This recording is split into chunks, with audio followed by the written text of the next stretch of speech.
Halo bosku, selamat mendengarkan kembali kisahku yang dari Donghua, Transcending the Nine Heavens, di channel alur cerita Donghua. Semoga kita semua dalam keadaan sehat walafiat, rezeki lancar barokah, dan diberi keselamatan dimanapun kita berada. Jangan lupa subscribe dan nyalakan loncengnya, agar tidak ketinggalan notifikasi video terbarunya.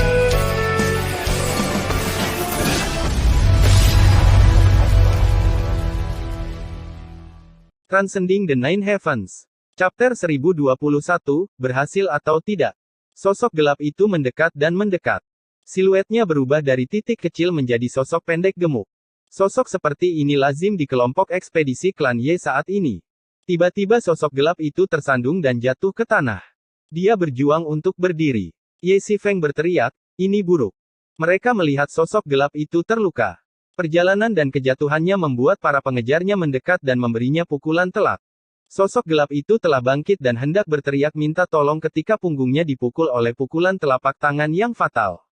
Dia berhenti di udara sebelum mengangkat kepalanya untuk mengeluarkan darah segar. Kemudian tubuhnya hancur dan berubah menjadi kabut darah. Dia binasa tanpa jejak. Satu pukulan telapak tangan menghancurkan seseorang. Kelima anggota klan Ye menyaksikan sosok gelap itu berhenti sebelum tubuhnya hancur dan anggota badan serta kepalanya meledak dengan sangat mengerikan. Mereka berlima menyaksikan adegan itu dengan sungguh-sungguh. Mata mereka dipenuhi amarah. Wajah orang tua itu menjadi dingin dan keras ketika dia berkata, sebuah pukulan telapak tangan yang menghancurkan ini adalah metode seniman bela diri tertinggi. Klan Ling memiliki ambisi besar. Ye bersaudara bungkam. Mata kedua seniman bela diri tertinggi dipenuhi dengan amukan api. Mereka melihat target mereka dengan tangan terkepal. Jika itu adalah kejadian normal, mereka tidak akan begitu gelisah, tapi mereka telah menyaksikan mayat teman mereka yang mengerikan ketika mereka dibawa ke sini. Jelas sekali pelaku sedang mengejek mereka. Kemudian mereka menyaksikan secara langsung, seorang anggota klan Ye hancur. Itu seperti menyiram bahan bakar ke api terbuka. Bahkan orang tua dengan kemauan yang tinggi pun penuh amarah. Tidak ada yang perlu dikatakan untuk keempat sahabat lainnya. Seutas pemikiran muncul dalam diri mereka. Sosok berkulit putih membawa mereka ke mayat-mayat yang menunggu milik klan Ye. Sosok hitam yang hancur tampaknya milik klan Ye. Sosok putih di belakang sosok yang hancur tampak seperti sosok putih sebelumnya. Kami kehilangan dua kawan, dan satu lagi meninggal sebelum kami. Sial, apakah ejekanmu akan berakhir? Mereka tanpa sadar menyalahkan ketiga kematian tersebut pada kelompok pria berjubah putih ini. Mari lihat mereka berlima terbang. Kelima anggota klan Ye tiba tepat saat keempat seniman bela diri tertinggi klan Ling tiba. Saling berpandangan, mereka berhenti pada jarak 5 kaki dan menatap tajam. Wajah semua orang tampak serius. Jauh di dalam mata mereka, ada jejak kemarahan yang sangat tertahan. Saya ingin tahu siapa yang mendominasi itu. Jadi itu kamu. Kata-kata yang persis seperti ini keluar dari dua orang pada saat yang sama, tetua klan Ye dan seniman bela diri tertinggi kelas 6 klan Ling. Itu seperti barisan panggung yang telah dilatih. Hehehehe. Mata tetua klan Ye bersinar saat dia tersenyum dingin dan berkata, Saudara Ling, keterampilan yang bagus, teknik bagus, satu pukulan saja dan kau menghancurkan seorang pria. Saya sangat kagum. Seniman bela diri tertinggi klan Ling menjadi lebih suram. Tidak ada yang akan percaya, tapi dia tidak berniat membunuh. Sosok gelap itu membawaku ke sini dan aku tidak punya pilihan. Keahlian sosok gelap itu hampir setara dengan milikku.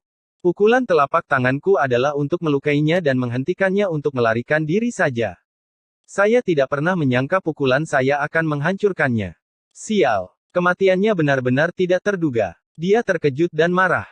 Dia melihat anggota klan Ye berkumpul di sini dan memulai tuduhan. Segera, api amarah berkobar dalam dirinya. Hehe. Kakak Ye, suasana hatimu sedang bagus untuk datang sepagi itu untuk menikmati pemandangan danau. Seniman bela diri tertinggi klan Ling tersenyum dingin dan berkata dengan nada feminin yang aneh. Tetua klan Ye hampir tidak bisa mengendalikan diri setelah mendengar kata-katanya. Suasana hati yang baik. Sialan dengan suasana hati yang baik, jika aku tidak dipancing oleh kalian, apakah aku akan bangun sepagi itu di danau? Dia tersenyum paksa dan berkata, hehehe. Saudara Ling adalah orang bijak yang bisa melihat hal itu. Kami memang mengagumi pemandangan yang indah. Hei, pengamatan dan kecerdasan yang cerdik ini adalah ciri-ciri peri kentut yang bersuara keras. Seniman bela diri tertinggi klan Ling murung dan berkata, kamu Zhang Zui bagaimana apanya? Master tetua klan Ye ini adalah Ye Zhangzui. Setelah mendengar kata-kata tersebut, bahkan seseorang dengan kultivasi yang mendalam tidak akan mampu menahan diri untuk tidak membalas. Ling Yuanshan, apa maksudku? Hei, aku ingin bertanya padamu apa niat klan Ling. Ling Yuanshan tersenyum dingin sambil menatap Ye Zhangzui dengan tatapan sedingin es. Dia mengartikulasikan kata demi kata, klan Ling kami tidak memusuhi klan Ye kamu. Seharusnya tidak melakukan itu. Ye Zhangzui memfokuskan matanya dan berkata, kami tidak memiliki rasa permusuhan terhadap klan Ling tetapi kamu membunuh anggota kami di hadapan kami. Jadi dia salah satu dari kalian. Tatapan Ling Yuanshan seperti pisau tajam. Dia dibunuh olehmu. Ye Zhangzui mengangkat kepalanya dan memperlihatkan matanya yang gelap seperti malam. Dia pantas dibunuh, kata Ling Yuanshan. Ye Zhangzui tersenyum dingin dan berkata, itu darah dan daging itu adalah kehidupan manusia. Ling Yuanshan, hehe. Apakah kamu menyadari ini adalah awal dari kebencian kita? Ling Yuanshan tersenyum dan berkata, saya tahu itu dan lebih banyak lagi. Ini tentang kehormatan dan reputasi. Ye Zhangzui tertawa begitu keras hingga dia meraba-raba dan berkata, konyol-konyol suatu kehormatan dan reputasi yang tidak masuk akal. Murid Ling Yuanshan berkontraksi saat dia berkata, Ye Zhangzui, sepertinya perkelahian tidak bisa dihindari. Mungkin kamu tidak ingin bertarung. Ye Zhangzui menatapnya dengan nada mengejek. Jika kamu tidak melawan, apapun yang kamu lakukan akan diejek. Ling Yuanshan berdiri dengan tangan terlipat di belakang punggungnya dan berkata, selama 3000 tahun terakhir, saya telah bertarung dengan langit, bumi, dan manusia dan saya tidak pernah lalai. Dia tersenyum saat tatapannya berubah menjadi sangat dingin. Klan Ye tidak bermoral. Karena tetua klan ilahi, kamu menarik klan Ling ke dalam keributan. Hehe. Hai Zhangzui, kamu memang pintar. Ye Zhangzui gelisah dan matanya menatap Ling Yuanshan dengan kebencian. Ling Yuanshan, bagaimana kamu tahu tentang ini? Ling Yuanshan menggelengkan kepalanya dan tersenyum. Aku tidak tahu, tapi kamu memberitahuku. Aku sudah bilang. Ye Zhangzui menghalangi pergerakan teman-temannya di belakangnya. Dia mengerutkan kening dan melirik ke belakang, bertanya dengan lembut, Ling Yuanshan. Kamu tidak ada di sini tadi malam. Ling Yuanshan terkejut dan berkata, maksudmu? Kami telah dibodohi. Keduanya adalah seniman bela diri kelas 6 dan telah melampaui manusia biasa. Walaupun mereka marah, kebijaksanaan mereka tidak terpengaruh.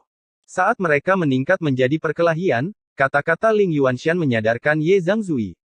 Anda mengatakan kepada saya. Anda mengatakan kepada saya. Bagaimana saya bisa memberitahu orang lain tentang hal ini? Mungkinkah itu sosok berjubah hitam itu? Ye Zhangzui langsung memikirkan hal ini. Si Feng, kembali dan lakukan penghitungan jumlah pegawai. Lihat siapa yang hilang.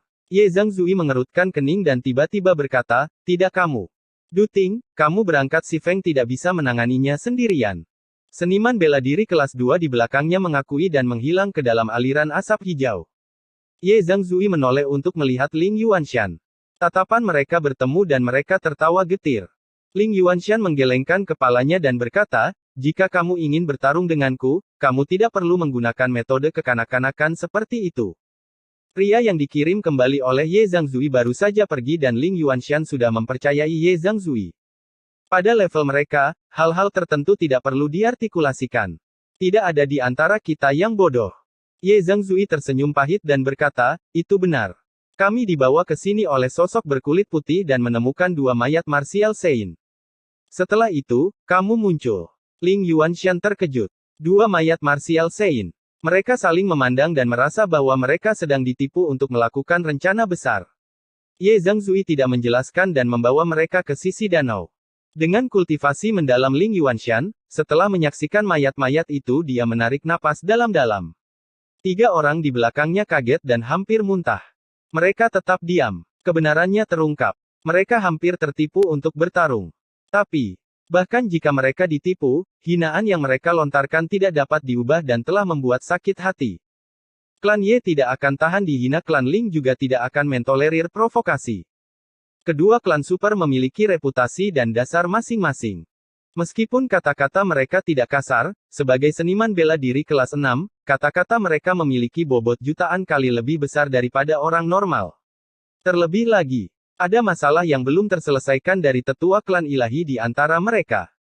Setelah rahasia ini terungkap, klan Ye dan Ling tidak akan merasa nyaman. Bahkan jika klan Ling mengatakan mereka tidak punya motif, tapi apakah klan Ye akan percaya? Tidak mudah untuk menentukan manfaat yang didapat.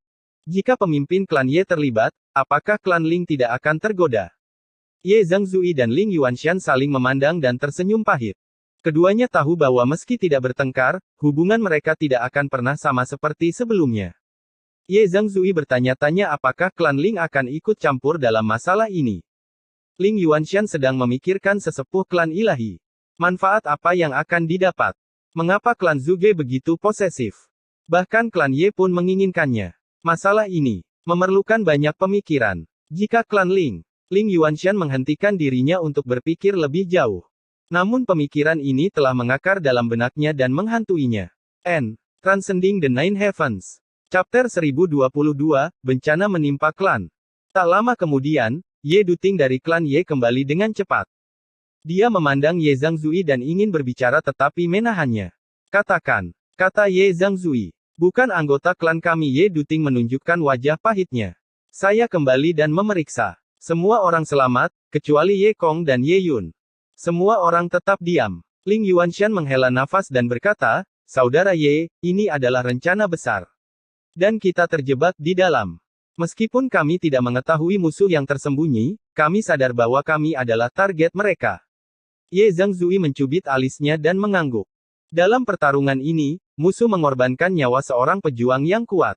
Ling Yuanshan memandang Ye Zhangzui dengan hati-hati dan berkata, selain 9 klan super, siapa yang akan memiliki martir seperti itu? Ye Zhangzui menjadi lebih murung. Dia menelan ludahnya dan berkata, Saudara Ling, apa maksudmu? Ling Yuanshan tersenyum. Musuh mencoba mengambil keuntungan dari pertarungan kita. Target musuh adalah tetua klan ilahi. Hanya jika klan kita bertarung dan melemahkan satu sama lain maka musuh akan mendapatkan keuntungan. Saudara Ye, bukankah begitu?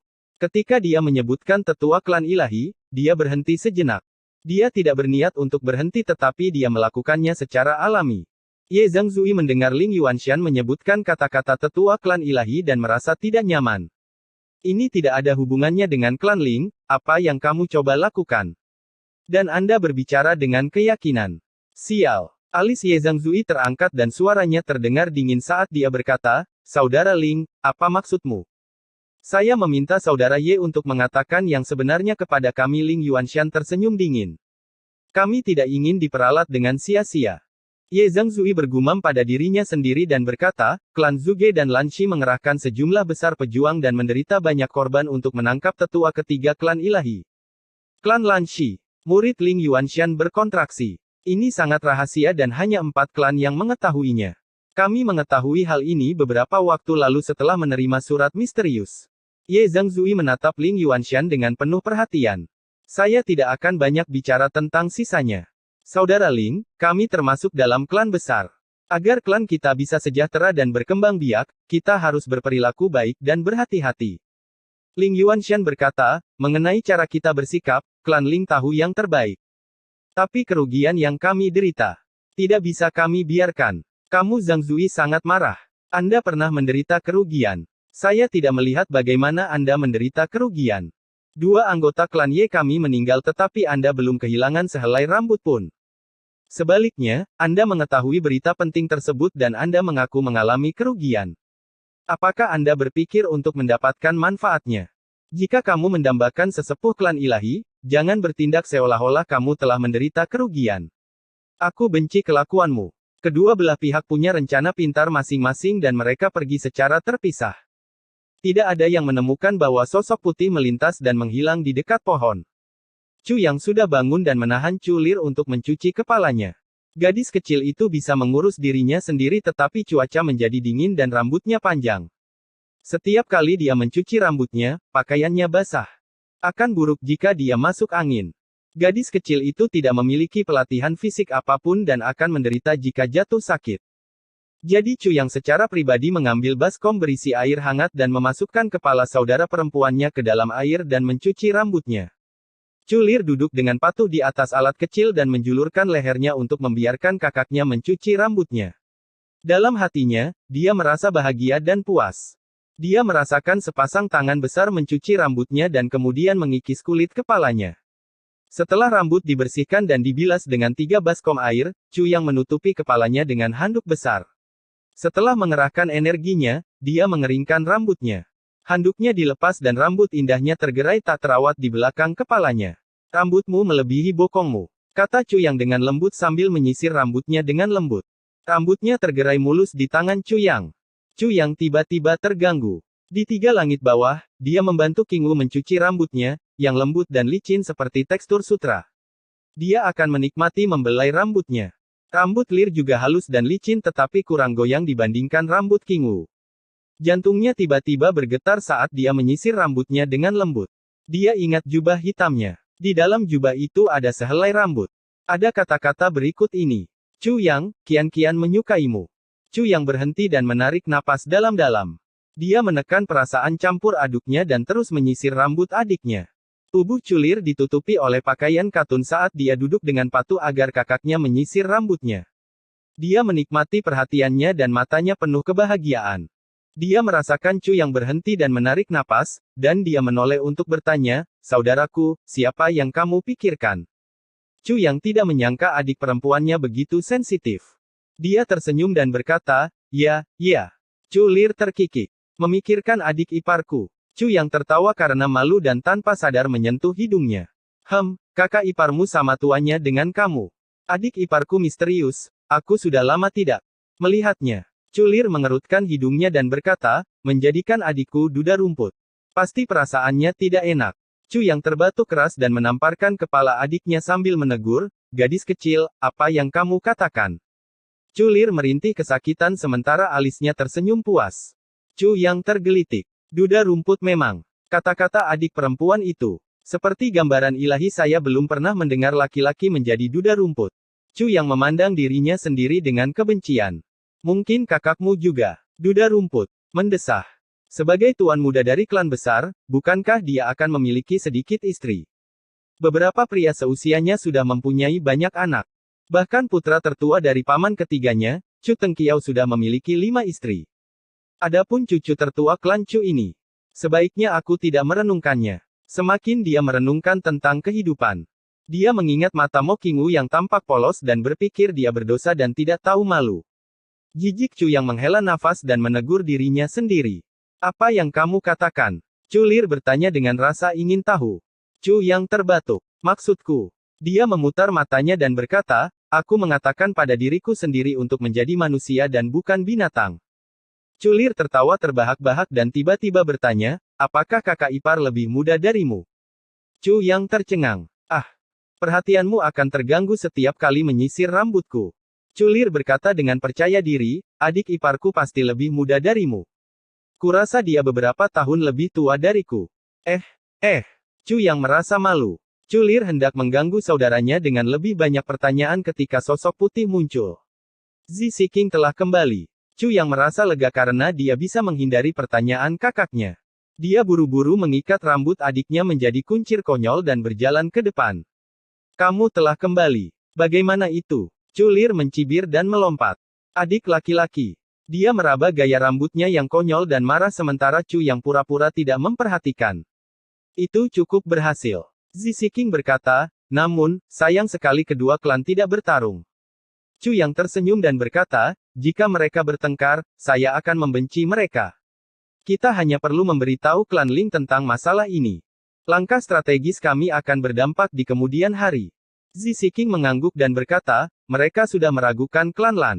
Mata Chu Yang berbinar. Oh, saya mengetahui informasi penting. Zi Siking berkata, klan Ye tidak tahu tentang masalah ini tetapi mereka menerima surat misterius yang memberitahu mereka tentang hal itu. Surat misterius. Chu Yang merajut alisnya dengan erat. Surat siapa yang mampu membuat klan Ye mempercayai masalah ini? Siapa yang mencoba menabur perselisihan? Chu Yang berpikir keras saat tatapannya menjadi lebih pasti. Dalam beberapa hari berikutnya, Chu Yang tinggal di Istana Orchard dan menghindari keluar. Dia berdebat setiap hari dengan Zi Siking dalam upaya untuk mendapatkan pencerahan di negara Tao. Dia disiksa dengan kejam oleh Zi Siking dalam beberapa hari ini. Roh pedang menggunakan pengetahuan spiritualnya untuk menemukan gagang pedang dengan sia-sia. Dia mencoba menemukan teratai 9 warna tetapi gagal. Seluruh kota Tianji damai. Banyak orang tiba dalam beberapa hari ini. Pada hari ke-9, klan Lan tiba, diikuti oleh klan Si dan berbagai petugas penegak hukum regional. Setiap hari, seseorang akan melaporkan informasi tersebut kepada Chu yang tetapi dia acuh tak acuh.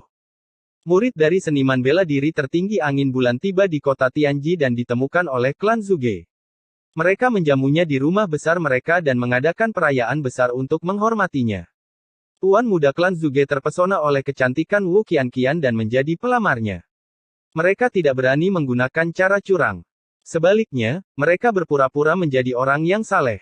Masing-masing memendam pemikiran tentang itu. Dan itu, kecantikan, bakat, dan temperamen Wu Qianqian tiada taranya. Dengan statusnya saat ini, dia adalah wanita ideal dari semua pria klan super. Dia adalah murid seniman bela diri tertinggi Moonbreeze. Jika dia menikah dengan sebuah klan, itu berarti klan tersebut akan mendapat dukungan tak terucap dari seniman bela diri tertinggi Moonbreeze. Ini seperti rejeki nomplok dari surga. Bahkan jika Wu Qianqian jelek seperti babi, pria-pria ini akan melakukan segala cara untuk mendapatkannya. Siapapun yang menikah dengan murid seniman bela diri tertinggi angin bulan akan mendapat peningkatan statusnya di klan seniman bela diri tertinggi angin bulan, bahkan mungkin mempertanyakan mengapa suami murid mereka bukan pemimpin klan. Itu akan menjadi pemikiran yang sangat menggoda. Ketika mereka memikirkan tentang imbalannya, mereka menggandakan upaya mereka dalam pacaran. Transcending the Nine Heavens. Chapter 1023, itu puisi. Para tuan muda klan Zuge mulai mengadu satu sama lain secara terbuka dan bermanuver secara diam-diam. Di permukaan, mereka rukun dan penuh hormat, tetapi mereka saling menusuk dari belakang dalam kegelapan. Klan itu berada dalam kekacauan.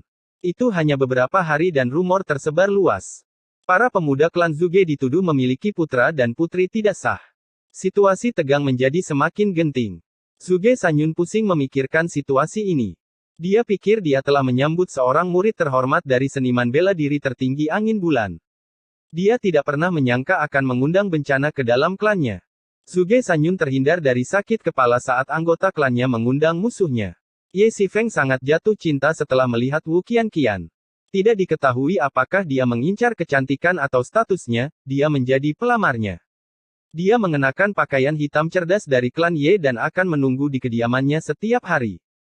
Keesokan harinya, klan Lan tiba dan beberapa tuan muda mereka bergabung dalam kompetisi demi kebaikan Wu Qianqian. Klan Ye, Si dan Zuge sudah saling bermusuhan satu sama lain. Dengan persaingan demi kebaikan Wu Qianqian, mereka semua bersenjata lengkap dan berhati-hati. Adegan tersebut menjadi peragaan ulang romansa tiga kerajaan. Tuan muda dari klan yang lebih kecil mundur dengan hati-hati. Hanya tuan muda kedua klan Ye Shifeng, tuan muda kedua klan Zuge Changchang, dan tuan muda ketiga klan Lan Changge yang tersisa dalam kompetisi. Mereka seperti trio burung merak yang sedang kawin yang memamerkan ekornya yang indah untuk menarik perhatian. Seseorang bahkan memasang taruhan untuk melihat tuan muda mana yang akan memenangkan tangan wanita itu. Semua tuan muda memasang taruhan mereka dan kota Tianji menjadi kasino yang ramai. Berita itu menyebar dengan cepat. Klan Ye sedang dalam perjalanan ketika tuan muda Ye Mengse mendengar tentang kecantikan tiada taraf Wu Qianqian. Dia takut orang lain akan menemuinya terlebih dahulu sehingga dia meninggalkan klannya dan melakukan perjalanan sepanjang malam untuk tiba di kota Tianji. Romansa tiga kerajaan telah menjadi perang empat negara dan situasi menjadi semakin tegang. Ye Shifeng bersikap ramah tamah dengan wajahnya yang gelap, jubah hitam, dan jubahnya. Dia berdiri dengan gagah seperti tumpukan arang hitam mengkilat. Zuge Changchang. Perlu penjelasan. Namanya terdiri dari arti ganda yaitu tinggi dan dia memang tinggi. Sebenarnya, dia melebihi tinggi. Meskipun dia terlihat proporsional, dia termasuk orang yang tinggi. Bagi kebanyakan pria, tinggi 1,71,8 meter dianggap. Apapun yang tingginya di atas 1,8 meter pastilah raksasa. Zuge Changchang tingginya 2,5 meter saat dia bersama pria lain, dia seperti raksasa di antara para kurcaci. Dengan jubah putihnya, dia sangat menonjol. Zuge Changchang menantikan sesi seni ramal tapak tangan dengan Wu Qianqian sehingga mereka dapat berdiskusi tentang kehidupan dan ambisi mereka. Namun dia tidak terpenuhi. Lan Changge membawa sitar untuk melengkapi nyanyiannya. Ye Mengse membuat puisi saat dia tiba. Dalam beberapa hari, 10 puisinya disusun oleh penggemarnya. Puisi-puisinya semuanya merupakan ciptaan yang luar biasa. Di kompleks Zuge, semua orang sangat ingin mendapatkan bantuan dari Wu Qianqian. Kompleks Zuge seperti sebuah opera. Keaktifan ini seperti apa yang Ye Zhangzui katakan sebelumnya. Omong kosong itu menggelegar dan nyaring. Tidak peduli bagaimana tuan muda menjilatnya, peri berjubah hitam tetap tenang, menyendiri dan terus terang menolak mereka. Ye Xifeng diabaikan, permintaan seni ramal tapak tangan Zuge Changchang ditolak dan dia dimarahi. Lan Changge bernyanyi selama beberapa hari dan mengundang pertanyaan dari Wu Qianqian yang menghentikan nyanyiannya. Saat itu, Lan Changge sedang menyanyikan lagunya ketika jendela di lantai 2 terbuka. Sesosok tubuh gelap muncul di jendela.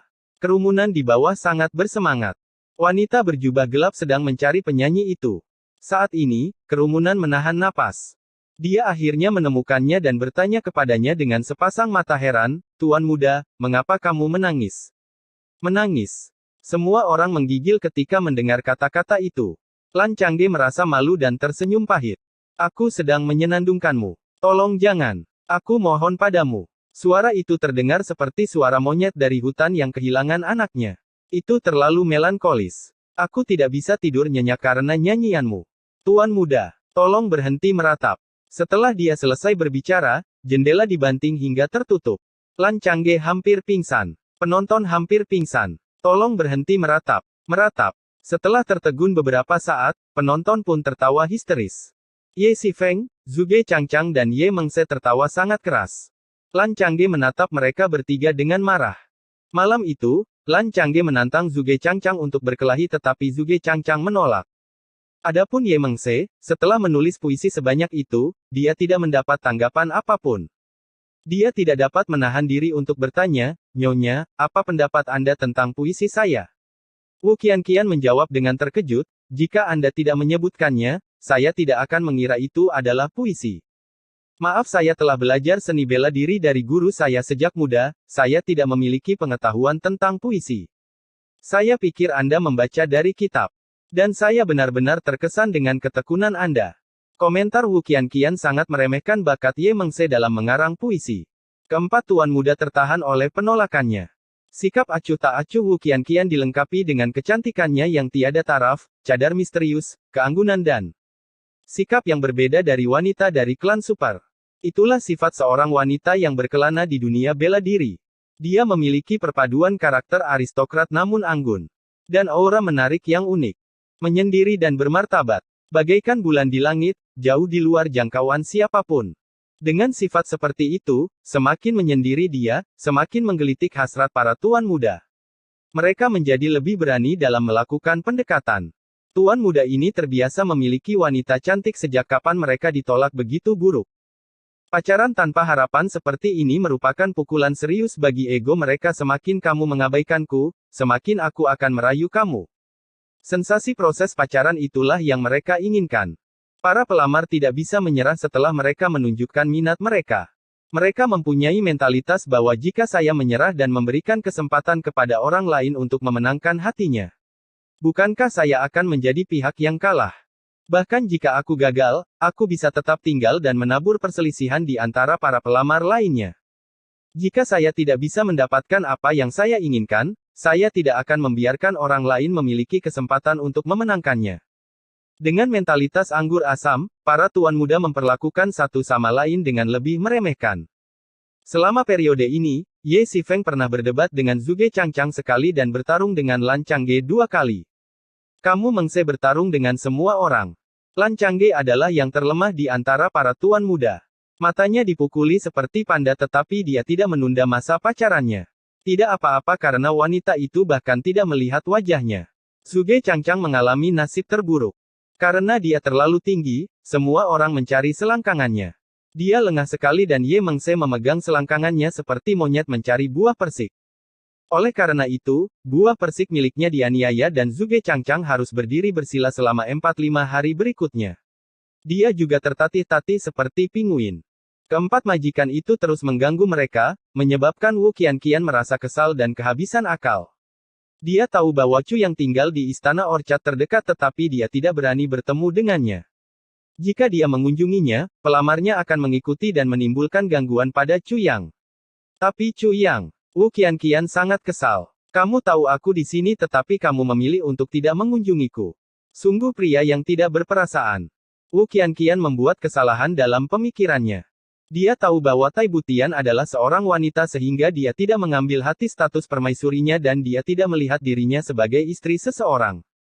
Dia tidak memiliki pemikiran seperti itu di alam bawah sadarnya.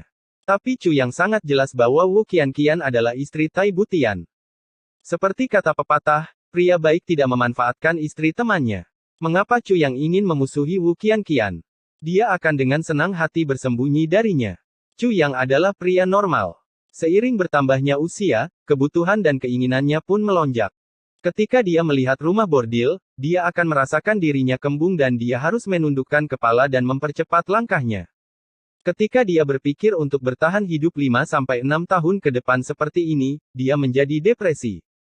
Jika Wu Qianqian ada di sisinya, ketika dihadapkan dengan kecantikan yang memikat dan memikat, Chu yang merasa bahwa dia tidak akan memiliki kemauan seperti yang dia miliki di tiga langit bawah. Jika dia gagal mengendalikan diri, dia akan mengkhianati saudaranya Tai Butian. Jika penguasa suatu negara dikhianati, itu akan menjadi.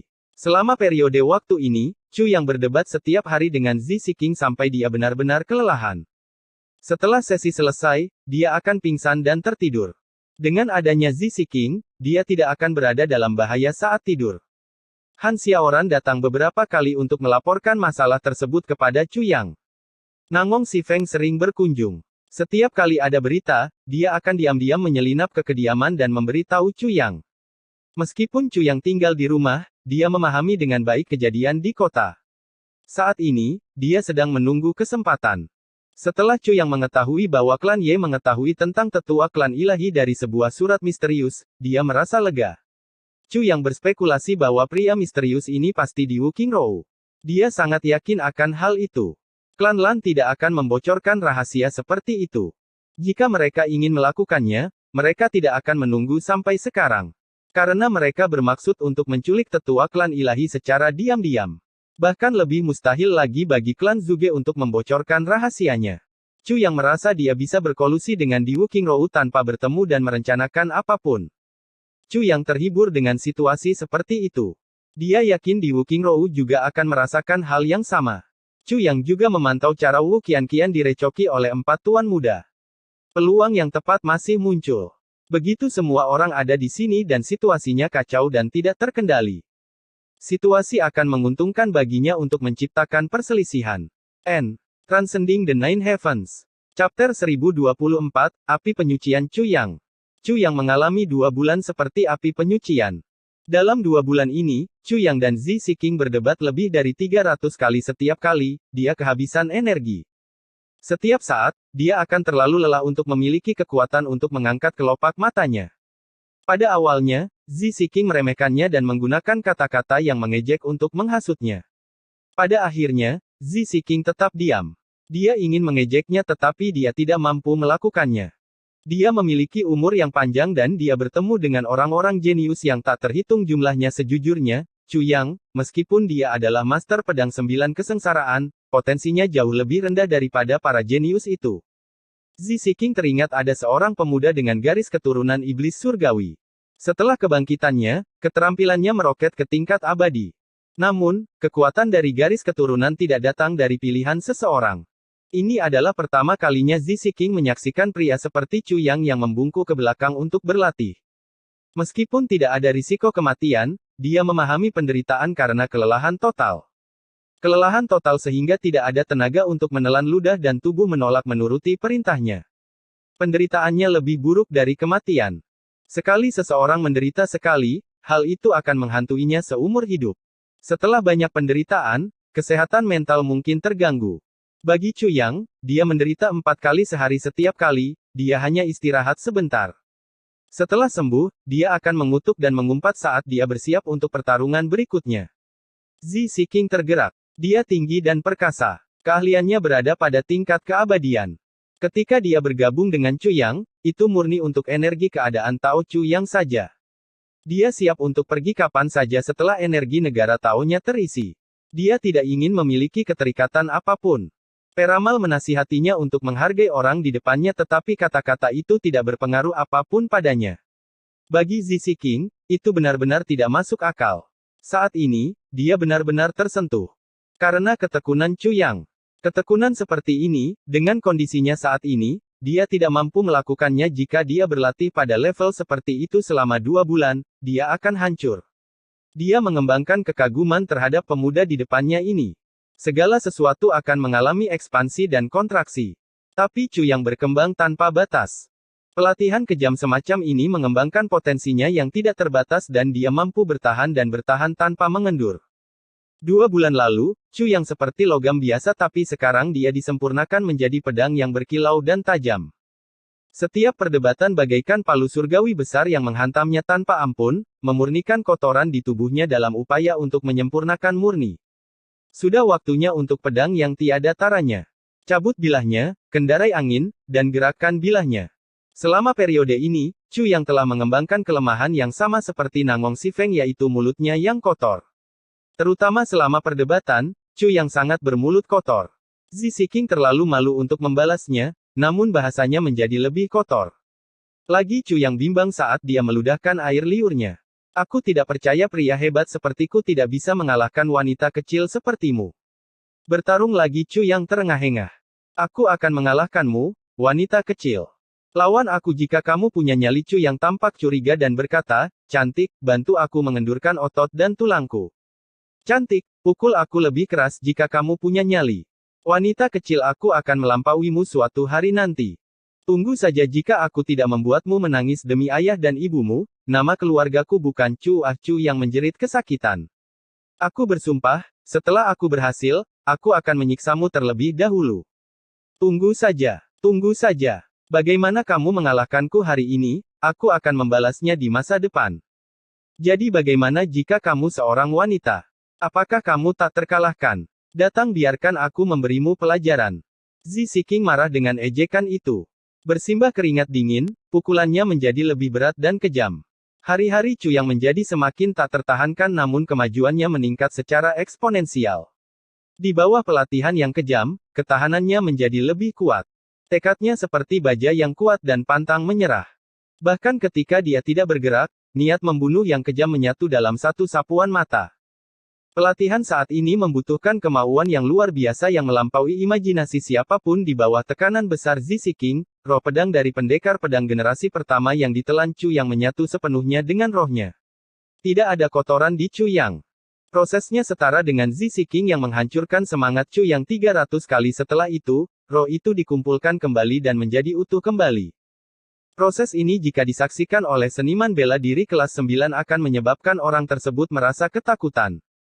Meskipun Zizi King marah dengan ejekan Chu Yang, dia sangat mengaguminya. Ketika Chu Yang mengungkapkan identitas master pedang 9 kesengsaraannya, dia akan menjadi seperti pedang yang melampaui 9 surga. Dia akan berdiri dengan bangga di puncak kesuksesan dan mengarahkan pandangannya yang kuat ke dunia. Pada saat itu, orang hanya akan melihat statusnya yang mulia tetapi hanya sedikit yang tahu harga yang telah dibayar Chu Yang. Pelatihan selama 2 bulan terakhir mampu melampaui pelatihan seniman bela diri berusia 500 tahun sebanyak 10 kali lipat. Apa gunanya status master pedang 9 kesengsaraan? Bahkan jika seseorang adalah putra iblis surgawi dan memiliki garis keturunan darah, tanpa uji tuntas, orang tersebut hanyalah sampah. Bagaimana jika orang tersebut hanyalah manusia biasa? Selama orang tersebut rajin, dia akan sukses. Di kota Tianji ini, di Orchard Palace yang bukan miliknya, Chu Yang menyelesaikan metamorfosisnya. Metamorfosis tersebut mengubah dirinya dari manusia menjadi pedang dan mirip dengan kehidupan sebelumnya. Aroma pengalamannya di dunia bela diri yang sengit dalam pertempuran. Aroma yang sudah lama tidak dia cium. Pedang saat ini dalam kehidupan ini memiliki lebih banyak kasih sayang. Selama 3 hari pertama, tingkat pengolahannya diturunkan karena pemukulan Zizi King hingga menjadi penguasa pedang kelas 5. Setelah sembuh, ia berhasil mencapai puncak kelas 7. Setelah itu, dia naik level selangkah demi selangkah. Penguasa pedang kelas 8 menengah kelas 8 tingkat lanjut kelas 9. Itu adalah terobosan lain. Kelas 9 menengah kelas 9 tingkat lanjut. Ketika Chu Yang mengingat malam ketika dia akan mencapai level Martial Sein, dia gemetar ketakutan. Untuk menerobos Saint of Swords, Chu yang merasakan hambatan besar itu adalah akibat dari menelan terlalu banyak harta karun surgawi dan kemacetannya menjadi lebih parah. Harta karun surgawi adalah ramuan yang bagus, tetapi begitu ia masuk ke dalam tubuh, saripati surgawi akan menghilang dan nilai pengobatannya akan memiliki efek pasif. Ramuan ini dapat memberikan manfaat jangka pendek tetapi saluran meridian menjadi bergantung pada efek harta karun surgawi. Setelah beberapa waktu, ketergantungan tersebut menjadi hambatan yang serius hambatan untuk peningkatan level. Untuk menerobos kemacetan, meskipun orang tersebut jenius, dia harus menanggung rasa sakit yang tak tertahankan besarnya rasa sakit melampaui apa yang dapat ditanggung manusia. Para pengguna harta karun surgawi akan mengalami kemajuan yang luar biasa, tetapi begitu hambatan ditemui, pengguna akan terjebak pada hambatan itu seumur hidup. Chu yang telah menemui hambatan besar pertamanya kemacetan Saint of Swords. Kemacetan semacam ini akan muncul kembali setelah dia diminta untuk menembus level seniman bela diri tertinggi. Malam itu, dia tidak bisa melakukan terobosan. Pada akhirnya, keduanya harus mengambil tindakan ekstrim. Chu yang ingat dengan jelas bahwa Zi Siking bertanya kepadanya, apakah Anda menginginkan terobosan? Chu yang menjawab, tentu saja.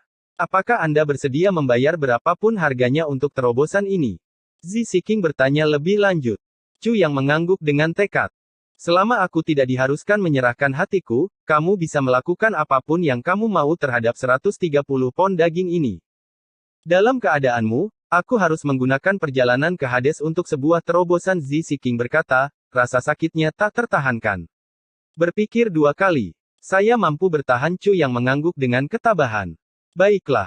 Zi Siking mengucapkan beberapa mantra pendek dan membantunya mengatur energinya di saluran meridiannya selama satu putaran dan memulai prosesnya.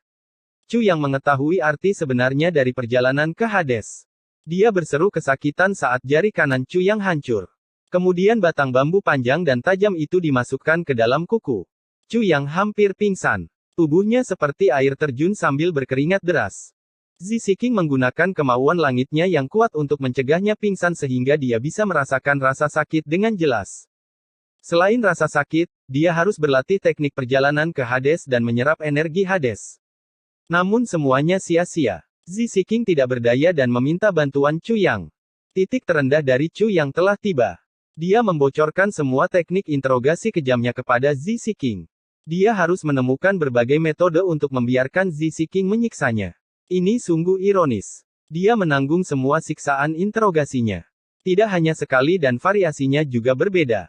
Ketika daging Chu yang diiris terbuka untuk ketiga kalinya dan Zi Siking hendak menyebarkan pil garam, tangannya gemetar. Bagaimana kalau kita berhenti? Ketika Anda mendapatkan cukup pengalaman, Anda bisa mendapatkan terobosan nanti. Chu yang disiksa hingga tak bisa dikenali kecuali sepasang matanya yang menyala-nyala. Dia berteriak dengan liar, omong kosong, aku sudah menderita setengah jalan. Dan kamu ingin aku menyerah? Ayo. Penyiksaan diulang sebanyak 7 kali.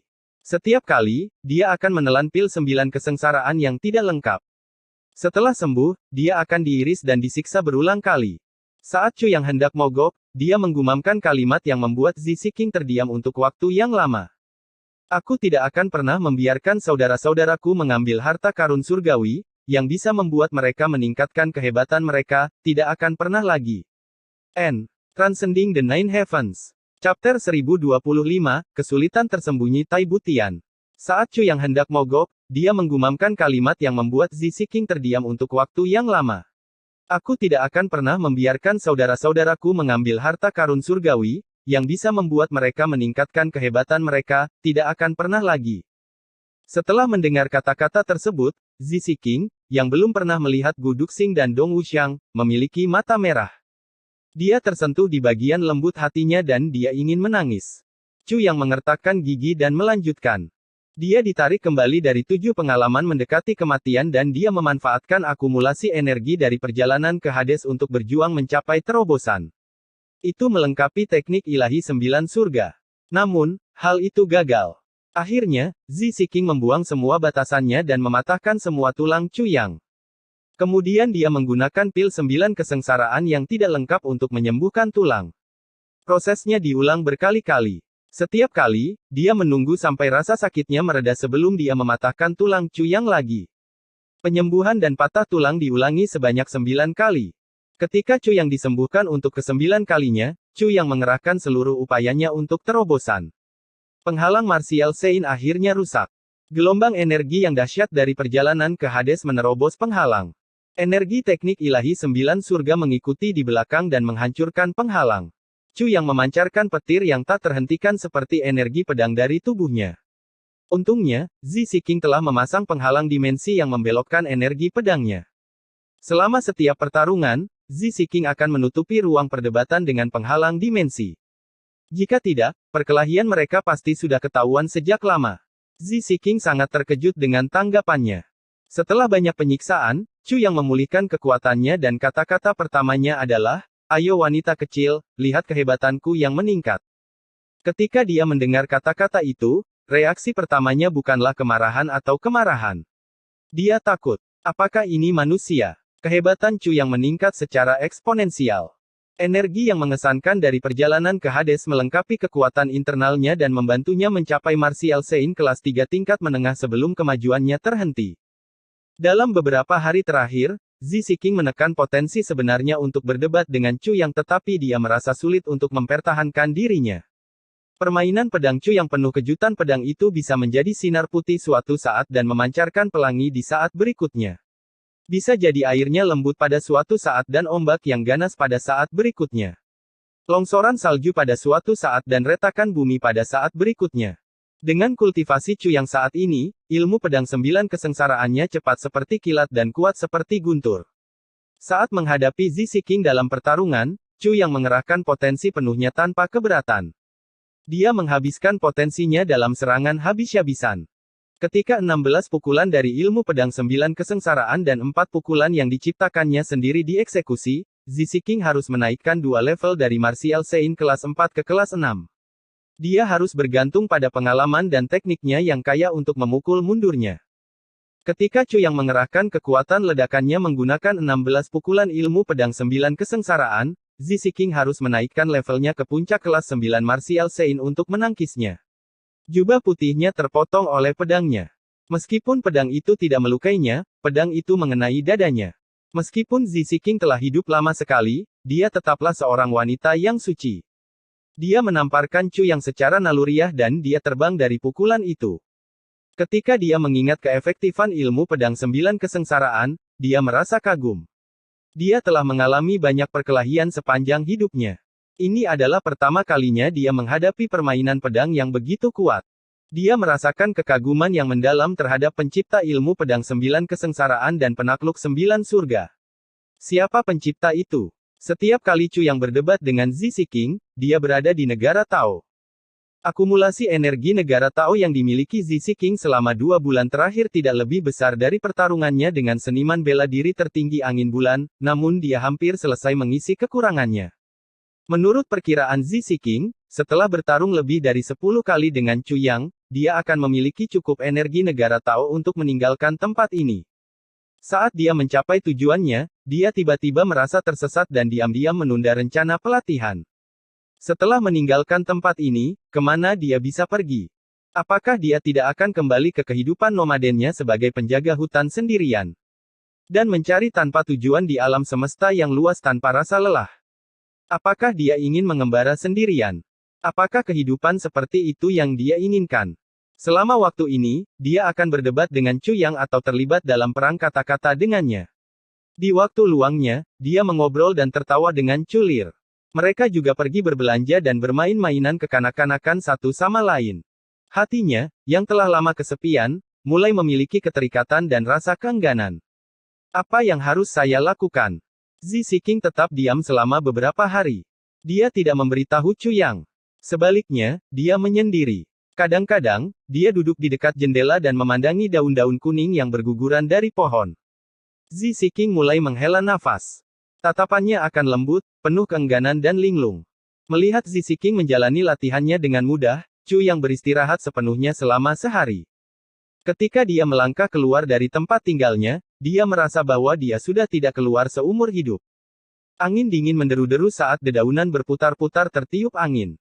Pagi harinya, lapisan es terbentuk di permukaan tanah. Cuaca menjadi dingin dan daun-daun di pohon menguning. Dengan angin sepoi-sepoi, dedaunan melayang ke bawah. Saat itu pertengahan musim gugur ketika saya tiba. Sekarang sedang musim dingin. Chu yang tersenyum lembut saat dia berdiri di bawah pohon dan menatap langit yang jauh. Tiba-tiba ia merasakan kerinduan yang besar. Aku ingin tahu bagaimana keadaan saudara-saudaraku. Aku ingin tahu bagaimana kabar Mo Qingwu. Aku rindu kalian semua. Aku sungguh merindukanmu. Han Suran datang beberapa kali dan Nangong Sifeng datang secara rutin. Chu yang telah mengumpulkan informasi tentang kota Tianji setebal 1 kaki. Chu yang memiliki informasi rinci tentang perselisihan Tuan Muda yang terang-terangan dan terselubung. Dia tidak bisa mengerti mengapa Wu Qianqian datang ke 3 langit atas ketika dia menjadi permaisuri awan besi. Apakah dia diperlakukan buruk oleh Tai Butian? Meski begitu, dia seharusnya tidak datang ke sini.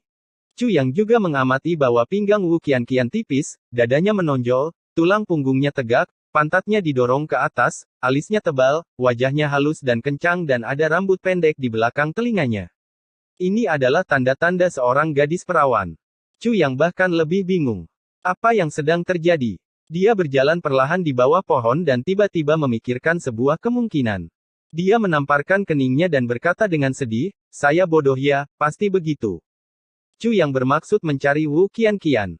Chu yang 80 yakin dengan spekulasinya. Secara ilmiah, Tai Butian adalah laki-laki tetapi tubuhnya lemah bahkan feminin. Dengan pengalamannya, pria seperti ini tidak kuat. Di area itu, mungkin, Tai Butian memiliki kesulitan tersembunyi. Dan dia baru mengetahuinya setelah menikah dengan Wu Qianqian. Jadi mereka tidak bisa bersama. Tidak ada yang tahu bahwa saya berada di 3 langit atas. Untuk merahasiakannya, dia mengirim Wu Qianqian untuk mengundang saya secara pribadi. Untuk menyembuhkan penyakitnya. Karena masalah memalukan ini, Wu Qianqian tidak bisa memberitahuku setelah bertemu denganku. Semakin banyak Chu yang berpikir, semakin yakin dia. Dia memarahi dirinya sendiri di dalam hatinya bahwa dia telah membiarkan imajinasi tubuhnya menjadi terlalu liar. Dia adalah permaisuri negara itu. Bagaimana dia bisa mengikutiku sejauh itu untuk berselingkuh denganku? Saya seorang narsisis. Jika itu masalahnya, salah jika aku mengabaikan Wu Qianqian. Tapi bagaimana dia bisa menjadi murid seniman bela diri tertinggi angin bulan? Saya tidak dapat memahaminya. Setiap orang mempunyai takdirnya masing-masing. Ada banyak hal yang tidak dapat saya pahami. Ini salah satunya. Chu yang berpikir yang terbaik adalah mengkonfirmasi dengan Wu Qianqian. Dia berjalan ke klan Zuge dengan pemikiran ini. Dalam 3 hari, semua orang akan tiba dan perjamuan obat akan memulai kompetisi seleksinya. Dengan banyaknya masalah yang muncul pada saat yang sama, saya mungkin mengabaikan Wu Qianqian. Yang terbaik adalah saya mengatakannya terlebih dahulu. Jika saya menunggu Wu Qianqian, dia berkulit tipis dan dia mungkin tidak bisa mengatakannya. Saya adalah teman dan kawan Tai Butian, tidak bisakah saya membantunya dengan bantuan kecil ini? Chu yang membuat keputusan dan bergegas mencari Wu Qianqian.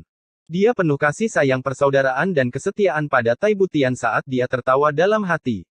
Dia tidak bisa mengangkatnya. Wahaha. Memikirkan kesulitan Tai Butian, Chu yang merasakan keinginan untuk tertawa terbahak-bahak. Jika aku melihatnya, aku pasti akan mengejeknya. Jika Tai Butian mengetahui pikirannya, dia pasti akan pingsan karena marah. Aku tidak bisa membesarkannya. Apa yang perlu saya tingkatkan? Apa yang bisa saya besarkan? Di halaman di Wu Qingrou. Di Wu Qingrou mengerutkan kening saat dia berjalan ke sana kemari mencoba mencari tahu. Seorang tetua beralis putih dibuat pusing karena langkahnya yang tiada henti. Orang tua itu penasaran. Sudah berapa lama? Sejak terakhir kali dia melihat di Wu Qingrou dalam keraguan-raguan seperti itu. Dan kebingungan seperti itu. Keraguan-raguan semacam ini merupakan kejutan yang jarang terjadi pada klan Diwu. Siapa orang itu? Siapa yang punya andil dalam rencana ini? Diwu Qingrou mengerutkan kening dalam-dalam dan bergumam, dengan hanya klan Ye, klan Lan, dan klan Zuge, keadaan sudah kacau, mengapa klan Ling ikut terlibat juga? Klan-klan ini tidak mungkin membocorkan rahasianya, bagaimana klan Ling mengetahui hal ini? Apa yang sedang terjadi? Mungkinkah itu jebakan? Transcending the Nine Heavens. Chapter 1026, Taruhan. Tetua berjanggut putih itu duduk dengan tenang di samping, merenung sambil menatap di Wu Qingrou. Tetua itu telah mengusir indera keilahiannya keluar ruangan, sepenuhnya melindungi segala suara yang dibuat di dalam ruangan. Diwu Qingrou tenggelam dalam pikirannya yang mendalam. Orang pertama yang dia pikirkan adalah Chu Yang, tetapi setelah beberapa pemikiran, Diwu Qingrou masih merasa bahwa itu tidak mungkin. Masalah ini hanya bisa menjadi lebih parah jika rencananya diketahui. Tapi sekarang, Chu yang seharusnya tidak tahu bahwa Diwu Qingrou sendiri telah mengirim orang untuk menyampaikan berita tersebut kepada klan Ye. Dan, Diwu Qingrou juga belum pernah mendengar adanya konflik antara klan Ye dan Chu Yang. Selain itu, dengan kemampuan Chu yang saat ini, dia masih belum memiliki cukup kekuatan untuk menghadapi klan Ye atau mengeksploitasi klan Ling. Tetua ketiga, apakah kamu yakin dengan orang-orang Chu Yang? Diwu Qingrou bertanya lagi. Hanya ada 2 perempuan, 1 dewasa dan 1 anak-anak. Apa yang perlu diragukan? Tetua ketiga berjanggut putih itu mengerutkan kening dan berkata, saya hanya merasa ada sesuatu yang tidak beres. Diwu Qingrou mengulurkan tangannya untuk menggosok alisnya. Orang ini akan selalu membuat rencana sebelum mengambil tindakan, dan tidak akan mengambil tindakan jika dia tidak percaya diri. Dan, bagaimana mungkin dia tidak mendapat dukungan apapun ketika dia datang ke kota Tianji? Mengandalkan Han Xiaoran. Ini jelas tidak mungkin. Jadi, kenapa dia begitu percaya diri?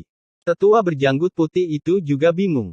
Meskipun anak itu jenius, dia bukan siapa-siapa. Saya tidak mengerti mengapa Anda tidak memperhatikan seniman bela diri tertinggi dari klan Ye, klan Ling, dan klan Lan, tetapi sangat peduli pada anak ini. Diwu Qingrou menarik napas dalam-dalam dan berkata, tetua ketiga, meskipun seniman bela diri tertinggi kuat, ketika dia menjalankan tugas, dia masih membutuhkan 1 orang untuk menjadi direktur, seseorang yang memberitahu dia tujuan dan menyelesaikan tugas tersebut. Dengan berani.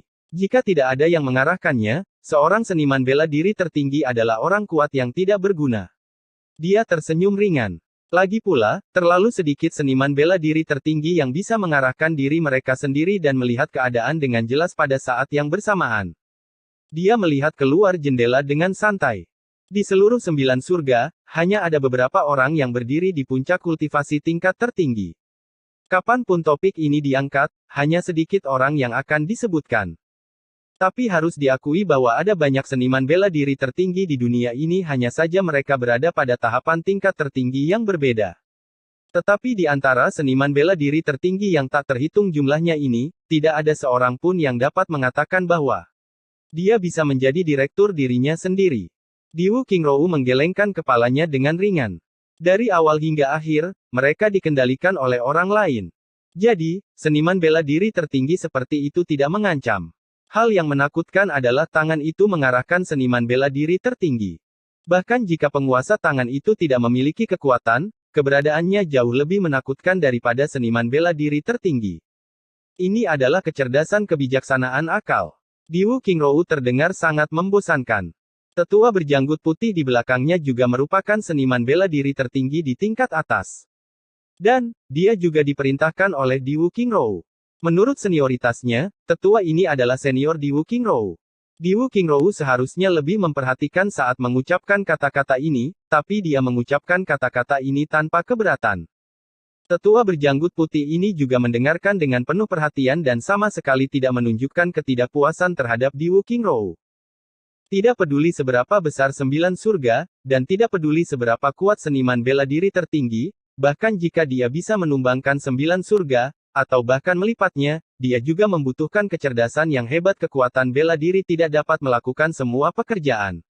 Jadi, hal yang paling menakutkan adalah tangan yang mengambil kendali. Chu yang adalah salah satunya. Diwu Qingrou tersenyum.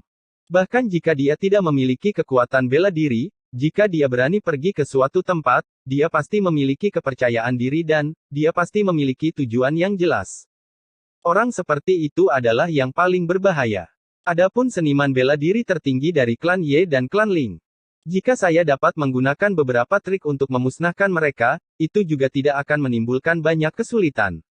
Diwu Qingrou tersenyum ringan dan mengangkat matanya. Aku bahkan tidak membutuhkan anak buahku untuk melawan mereka. Penatua berjanggut putih itu mengangguk dengan tegas. Dia jelas tidak ragu sama sekali terhadap kata-kata Diwu Qingrou. Tetapi orang yang lebih tua bertanya, dalam pikiranmu, apakah Chu yang ini tipe orang yang sama denganmu? Diwu Qingrou tidak menjawab pertanyaan ini bahkan setelah sekian lama. Namun wajahnya mulai berubah muram. Tetua berjanggut putih itu menarik napas. Karena dia begitu berbahaya, haruskah aku melenyapkannya?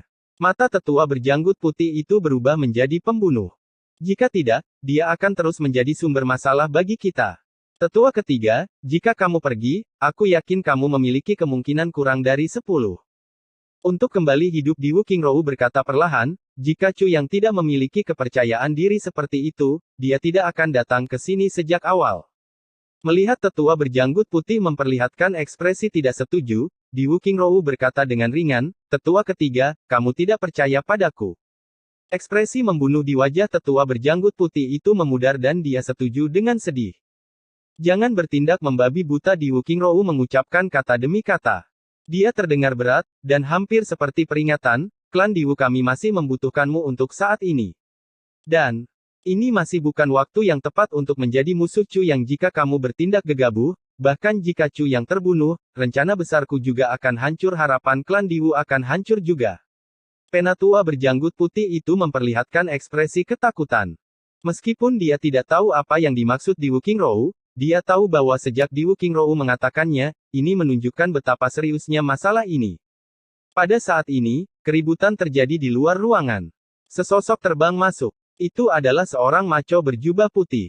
Di Wu Qingrou mendongak dan bertanya, baiklah. Bagaimana kabarmu? Saya sudah menemukan informasinya. Awalnya ada 124 orang dari klan Ling. Tapi, setelah mereka berpisah dengan Chu Yang dan teman-temannya, hanya ada 119, kata orang itu dengan suara yang sangat rendah dan tergesa-gesa, 3 ahli tingkat Sein, 1 ahli tingkat Raja, dan seorang remaja hilang. Oh!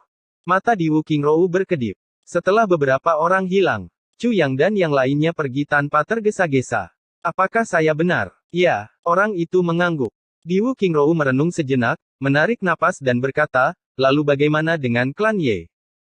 Awalnya ada 130 orang dari klan Ye, tapi sekarang ada 128, kata orang itu. Saya mendengar bahwa Chu Yang dan teman-temannya pergi ke Taman Sui Yue untuk jamuan makan malam itu, tetapi 2 orang dari klan Ye hilang keesokan paginya. Tapi klan Ye tidak memperhatikan hal ini saat itu, dan mereka tidak dapat mengingat dengan jelas apa yang terjadi malam itu. Setelah berpikir sejenak, dia menambahkan, 2 orang yang hilang adalah ahli tingkat Sein tingkat 8. Di Wu Qingrou menghela nafas dan menunjukkan sedikit rasa berat dan lega di matanya. Dia bergumam, memang. Untuk hal aneh apapun yang terjadi, dia akan berada di sana. 2 lainnya tidak berbicara. Di Wu Qingrou merenung sejenak dan berkata, lalu bagaimana dengan klan Lan? Tidak ada orang hilang dari klan Lan, jawab orang itu. Baiklah, kamu harus mundur dulu. Perhatikan lingkungan sekitar setiap saat. Di Wu Qingrou mengerutkan alisnya dan berpikir sejenak, lalu melambaikan tangannya. Baiklah. Saat orang ini hendak berbalik dan pergi, dia tiba-tiba memikirkan sesuatu dan berkata, Chu yang sedang menuju gedung Jiaxiu sekarang. Mata di Wu Qingrou berkedip dan dia berkata, oke. Orang itu dengan cepat pergi. Di Wu Qingrou berjalan 2 langkah dan berkata dengan lembut, kami akan meneruskan rencana awal kami ke babak seleksi perjamuan obat. Juga, perhatikan baik-baik, pergerakan 7 atau 8 tuan muda itu. Dia berkata sambil merenung, Chu yang harus mengambil tindakan dari sana jika dia memiliki tindakan apapun, tapi demi keselamatan, kami akan mengaktifkan semua jaringan cerdas klan Diwu. Selain itu, biarkan Diwu Liuxing menggunakan kekuatan aula urusan luar negeri klan Zuge untuk mengawasi jaringan. Ingatlah bahwa meskipun gerakan kami terungkap, kami tidak akan melepaskan bukti apapun. Tetua berjanggut putih berkata dengan sedikit cemas, tetapi jika itu masalahnya, begitu klan Zuge mengetahui hal ini, seluruh klan Diwu akan berakhir. Di Wu Qingrou berjalan menuju jendela, melihat keluar dan berkata perlahan, bahkan jika gerakan kita diketahui oleh klan Zuge, saya yakin mereka sudah sangat kelelahan saat itu. Mereka tidak hanya akan membiarkan kita bebas dari hukuman, tapi mereka juga akan mendukung kita. Dia melambaikan tangannya. Masalah ini akan diselesaikan seperti ini. Tetua berjanggut putih itu setuju dan berjalan keluar. Di Wu Qingrou berdiri di depan jendela untuk waktu yang lama sebelum dia melihat ke bawah ke tanah. Rerumputan di tanah sudah layu. Di Wu Qingrou bergumam, sekarang musim dingin. Setiap musim dingin, selalu ada rumput yang mati beku. Meski akan berubah menjadi hijau lagi pada musim semi berikutnya, hamparan rumput itu tidak akan sama seperti sekarang. Dia terdiam beberapa saat dan tersenyum lembut. Chu Yang, kamu tetap tidak aktif selama 2 bulan. Apakah kamu akhirnya akan mengambil tindakan sekarang? Chu Yang sudah mendengar keributan besar di gedung Jiaxiu sebelum dia mendekatinya. Tertawa, memarahi, berteriak-teriak, dan bernyanyi. Bahkan ada musik.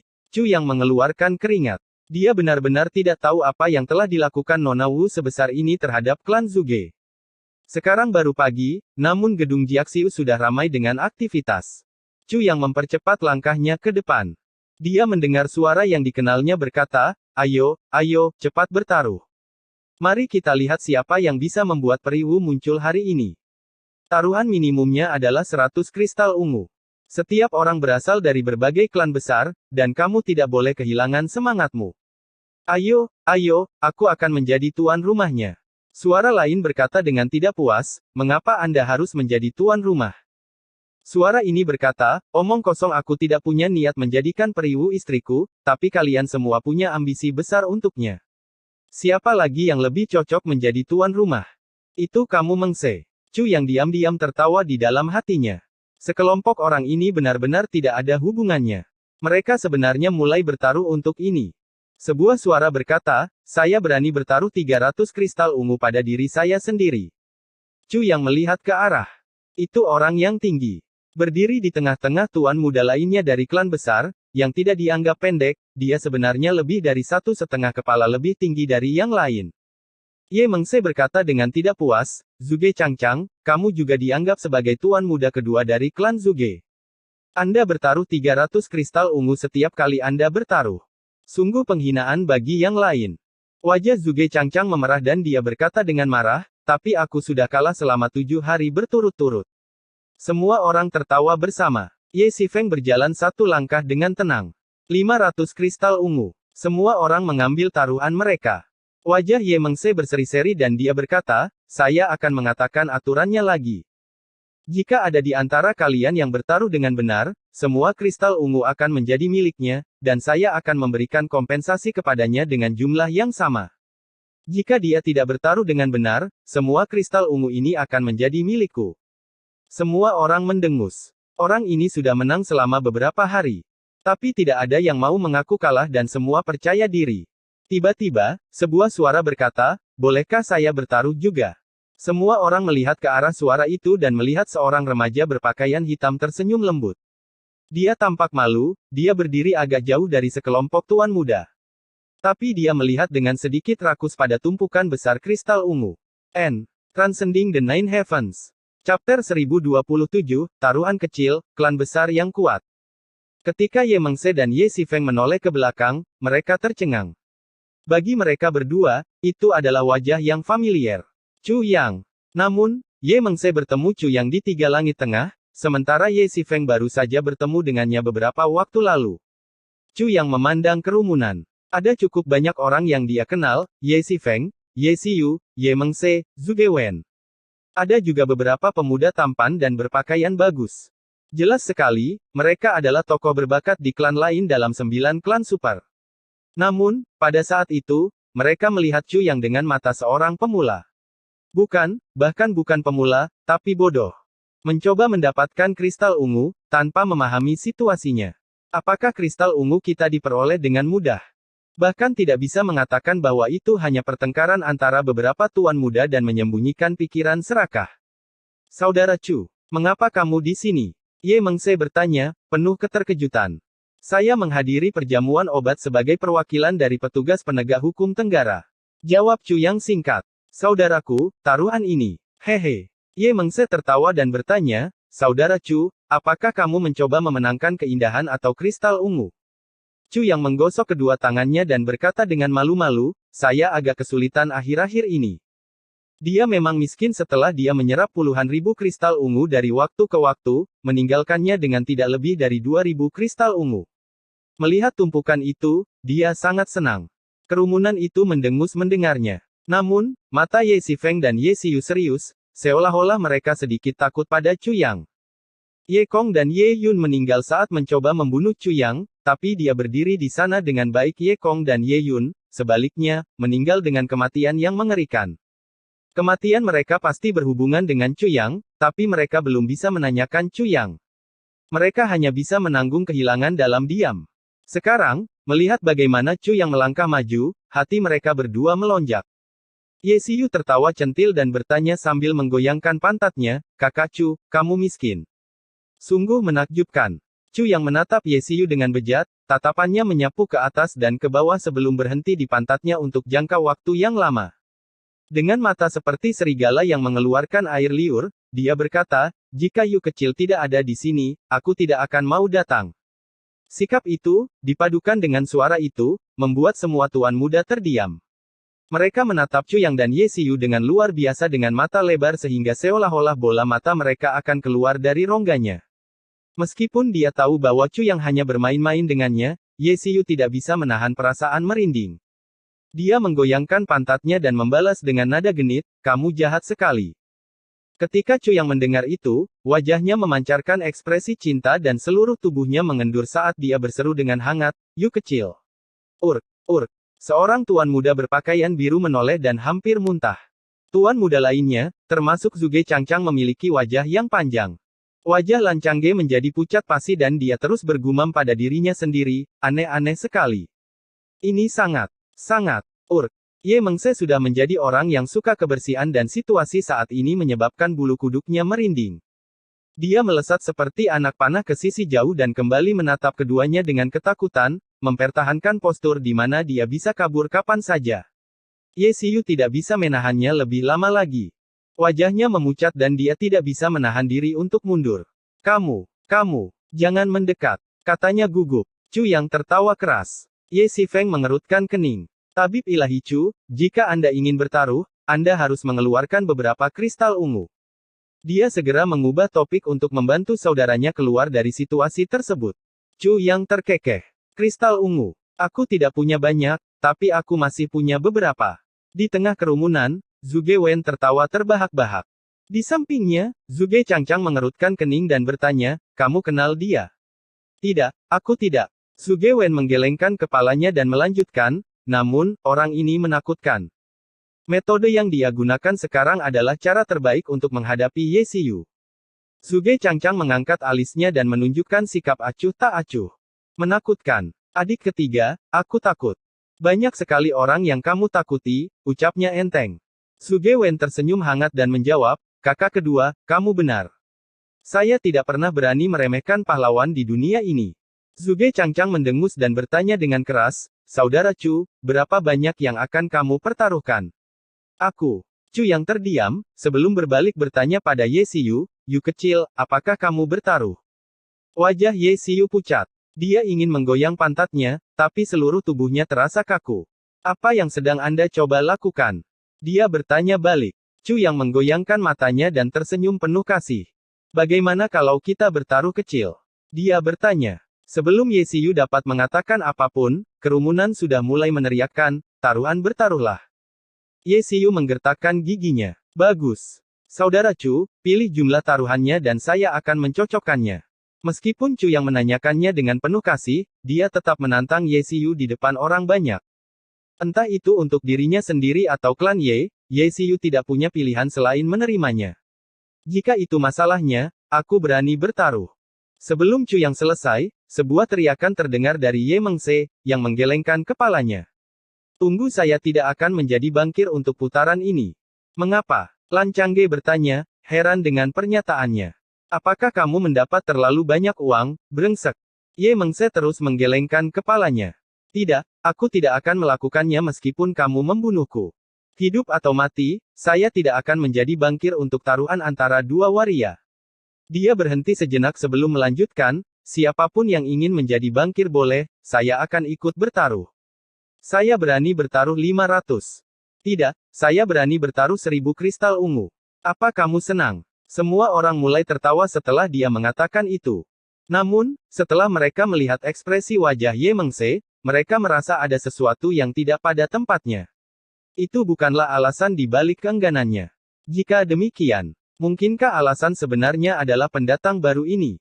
Jika itu masalahnya, orang ini tidak sesederhana itu. 9 klan super memiliki warisan lebih dari ribuan tahun. Untuk memegang posisi penting dalam klan seperti itu, bagaimana mungkin tuan muda itu bodoh?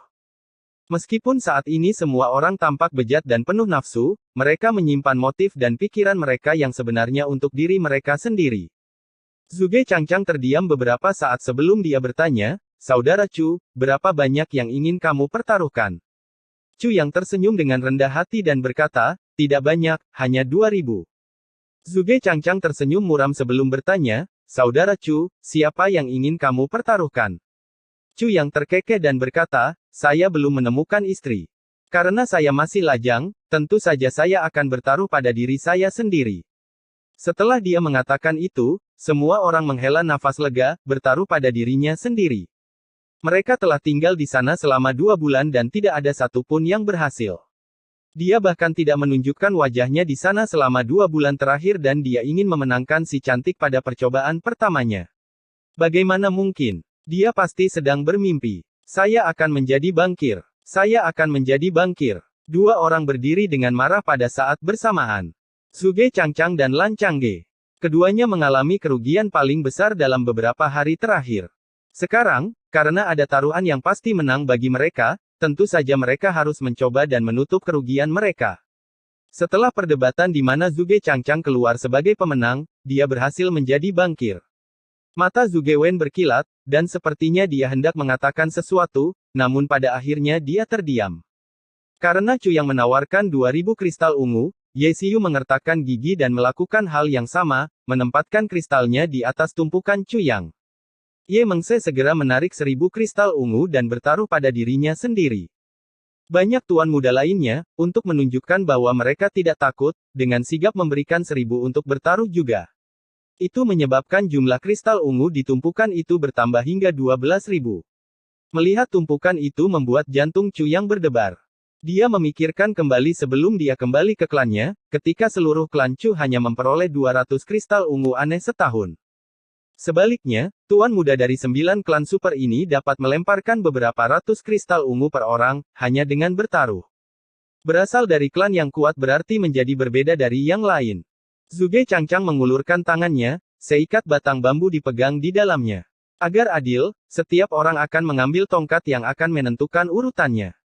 Harap dicatat bahwa 9 orang berpartisipasi dalam taruhan ini. Oleh karena itu, saya akan mengatakan ini sebelumnya. Jika orang pertama berhasil, dia memenangkan taruhan dan setiap orang setelahnya harus menerima kekalahan. Kerumunan mulai berbicara. Bukankah itu sudah jelas? Jika orang pertama berhasil, tidak ada lagi keindahan yang bisa dirayu. Apa yang masih mereka pertaruhkan? Saat mereka berbicara, para tuan muda yang berpartisipasi mulai mendorong ke depan untuk menarik tongkat, menjadikan Chu yang terakhir dalam antrean. Dia orang terakhir yang menarik tongkat, dan dia mendapat posisi terakhir. Secara relatif, mendapatkan posisi terakhir berarti ia memiliki peluang sukses paling kecil. Meskipun tuan muda tidak menunjukkan emosi luar, mereka menertawakan Chu yang di dalam, bodoh sekali. Apakah dia benar-benar berpikir bahwa hanya karena menggambar tongkat, itu adil? Itu hanya beberapa batang bambu. Dengan kemampuan kami, siapapun di antara kami bisa menjadikannya yang terakhir tanpa diketahui. Bajingan itu sebaiknya bersiap-siap untuk kalah taruhannya. Sambil memegang tongkat, Chu yang terkekeh. Sungguh beruntung, saya bisa menjadi yang terakhir. Meskipun semua orang mulai tertawa, mereka mencemoohnya dari dalam, kamu bisa terus menjadi bodoh sampai mati. Chu yang tersenyum sambil memegang tongkat itu. Meskipun ekspresi wajahnya tidak berubah, dia mencibir mereka di dalam hatinya, ya, 9 klan super tetap bersatu. Bahkan jika ada konflik di antara mereka, ketika ada orang luar yang menghalangi mereka, mereka akan tetap bekerja sama. Lagi pula, singkirkan musuh bersama dulu. Situasi ini, bukankah ini mirip dengan saat 9 klan super bertarung melawan Master Pedang 9 Kesengsaraan? Itu hanya taruhan kecil, tapi itu membuat Chu yang lebih waspada. Ya, klan tetaplah klan. Dia mau tidak mau mengakui hal itu. Orang pertama yang mencoba, Tuan Muda Lan Changge, Zhuge Changchang mengumumkan. Seketika, Ye Xifeng tidak bisa menahan tawa dan menambahkan, Tuan Muda Lan Changge akan mulai bernyanyi lagi. Itu menyebabkan semua orang mulai tertawa terbahak-bahak. Namun, Lan Changge tetap tenang dan mengatur dirinya sendiri sebelum berjalan menuju jendela gedung Jiaxiu. Malaikat Wu, saya Lan Changge. Haha, sudah berhari-hari, kamu seharusnya sudah mengenalku sekarang. Bisakah saya mendapat kehormatan membawa Anda berkeliling kota Tianji selama sehari? Saya menanyakan ini dari lubuk hati saya yang paling dalam. Mengingat persahabatan antara leluhurku dan gurumu, para tetua Feng dan Yue yang terhormat, terimalah permintaanku.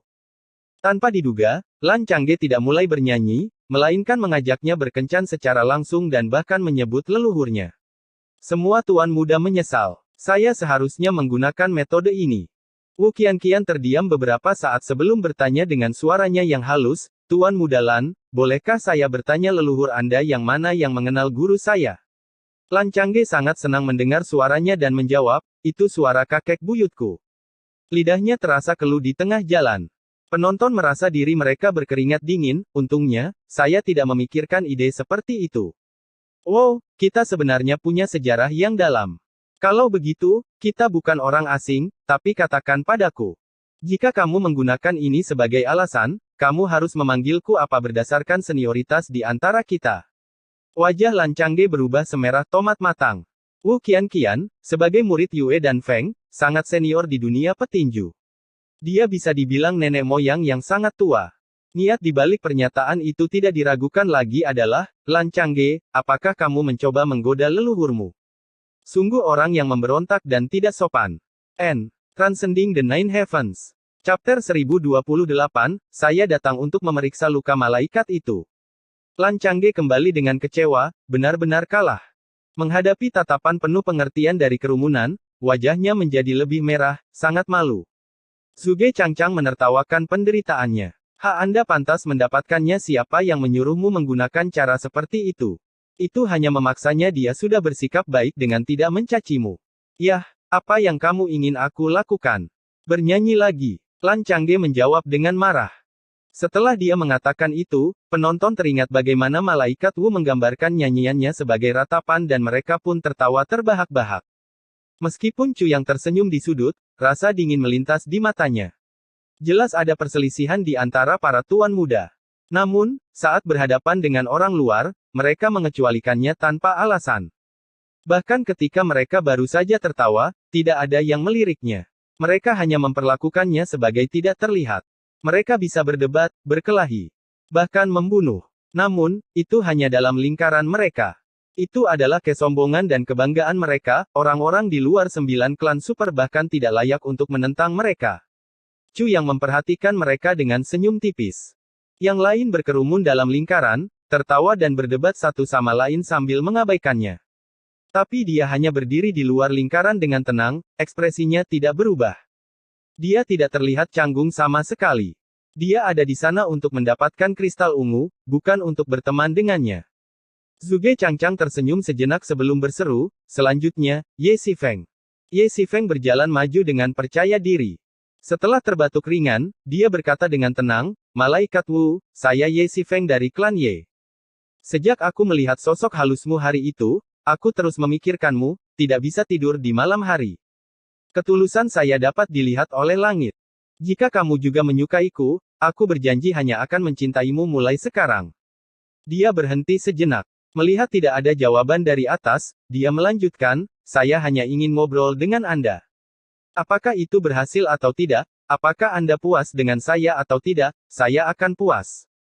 Setelah beberapa waktu, suara Wu Qianqian terdengar dari atas. Saya pernah mendengar tentang Anda sebelumnya, Tuan Muda Ye Shifeng. Anda adalah orang yang tenang dan dapat dianggap sebagai yang terbaik. Namun, saya mendengar bahwa Anda memiliki 2 istri, 11 selir, serta 4 urusan lain di luar klan. Anda sudah memiliki keluarga besar dengan banyak anak. Kamu hanya akan mencintaiku mulai sekarang. Aku bukan satu-satunya orang yang kamu katakan seperti itu, kan? Ye Shifeng membuka mulutnya untuk menjawab tetapi lidahnya keluh, dan seluruh wajahnya memerah. Yang ketiga mencoba adalah Ye Mengse. Dia berjalan dengan anggun ke sana dengan tangan di belakang punggung. Di belakangnya, seseorang berkomentar, jangan bertingkah keren. Angel Wu bahkan tidak bisa melihatmu, untuk apa kamu melakukannya? Ye Mengse mengabaikannya dan terus berjalan dengan sopan. Dia menghadap ke jendela yang kosong dan membungkuk dalam-dalam. Salam, Malaikat Wu. Tidak ada tanggapan. Ye Mengse terkekeh dan berkata, aku memimpikanmu kemarin malam dan terinspirasi untuk menulis puisi. Saya harap Anda akan menghargainya. Tanpa menunggu jawabannya, dia mulai membaca sambil menggerakkan kepalanya ke sana kemari, bubaran awan, mengantarkan keindahan yang sangat halus. Gaunnya yang berkibar-kibar menyerupai keturunan peri. Rambutnya mengalir seperti emosinya seperti yang tertulis di matanya yang jernih. Daun-daun yang rindu menghela nafas, lalu bagaimana hal itu bisa menenangkan pikiranku? Dia menghela nafas 2 kali, tampak sedih. Untuk waktu yang lama, tidak ada tanggapan dari atas. Ye Mengse bersemangat, mengira dia punya kesempatan. Chu Yang, sebaliknya, mengerucutkan bibirnya. Karena sangat akrab dengan sifat Wu Qianqian, dia tahu bahwa Wu Qianqian sedang memikirkan cara untuk membuatnya menyerah. Dia tidak punya kesempatan. Memang benar, Wu Qianqian menjawab, seperti yang saya katakan sebelumnya, saya tidak berpendidikan. Aku tidak mengerti puisimu. Bisakah Anda menjelaskannya? Ye Mengse berkata dengan berseri-seri, maksud puisi itu adalah aku memimpikanmu kemarin. Anda turun dari surga dan kembali. Gambaran itu terpatri dalam pikiranku. Jadi itu hanya mimpi. Komentar Wu Qianqian. Meskipun dia mengatakannya dengan ringan, sepertinya ada sesuatu yang tidak terucapkan dalam suaranya yang membuat Ye Mengse hampir putus asa. Itu hanya mimpi dan kamu ingin membuat puisi darinya. Betapapun bagusnya itu, bukankah itu tetap hanya mimpi? Saya benar-benar tidak dapat memahami Anda, orang-orang terpelajar. Tampaknya itulah makna tersembunyi di balik komentarnya. Namun, meski tidak mengatakannya dengan lantang, nada suaranya mampu mengungkapkannya dengan sempurna. Ye Mengse berjalan kembali dengan sedih. Kali ini penonton bahkan tidak tertawa. Beberapa orang berikutnya memutar otak untuk memunculkan berbagai macam ide, namun tidak ada satupun yang berhasil. Salah satu dari mereka berjalan mendekat dan tiba-tiba berteriak dengan suara ketakutan di bawah jendela, "Ah, mengapa demikian? Ah, sebenarnya ada seekor anjing terbang di langit." Jawaban Wu Qianqian, anjing tidak bisa terbang, mereka hanya berteriak sembarangan, membuat penonton tertawa hingga wajah mereka memerah. Oleh karena itu, orang itu kembali dalam kegagalan juga. Akhirnya, giliran Chu Yang. 8 orang di hadapannya memberinya tatapan gelap. Setelah melihat ekspresi serius Chu Yang, mereka tertawa dalam hati, kami tidak dapat berhasil bahkan dengan latar belakang, pengetahuan, dan reputasi kami. Harapan apa yang kamu punya? Namun, masyarakat sangat tertarik. Mereka sedang menunggu untuk melihat lelucon lainnya. Saudara Chu, giliranmu. Lanjutkan. Haha, kakak Chu, sejauh yang kami tahu, kamu mungkin berhasil.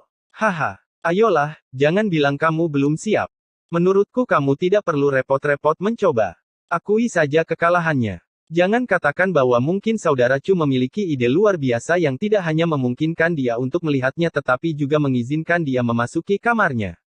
Haha, haha. Lelucon ini lucu sekali, perutku sakit. Seluruh kerumunan berada dalam kekacauan. Chu yang berjalan maju perlahan dan terbatuk sedikit. Para tuan muda segera berhenti berbicara, masing-masing menunjukkan ekspresi tolong cepat mempermalukan dirimu sendiri agar aku bisa tertawa di wajah mereka. Di hadapan orang banyak, Chu yang berkata dengan keras, Malaikat Wu, saya Chu Yang. Bolehkah aku naik untuk berbicara denganmu?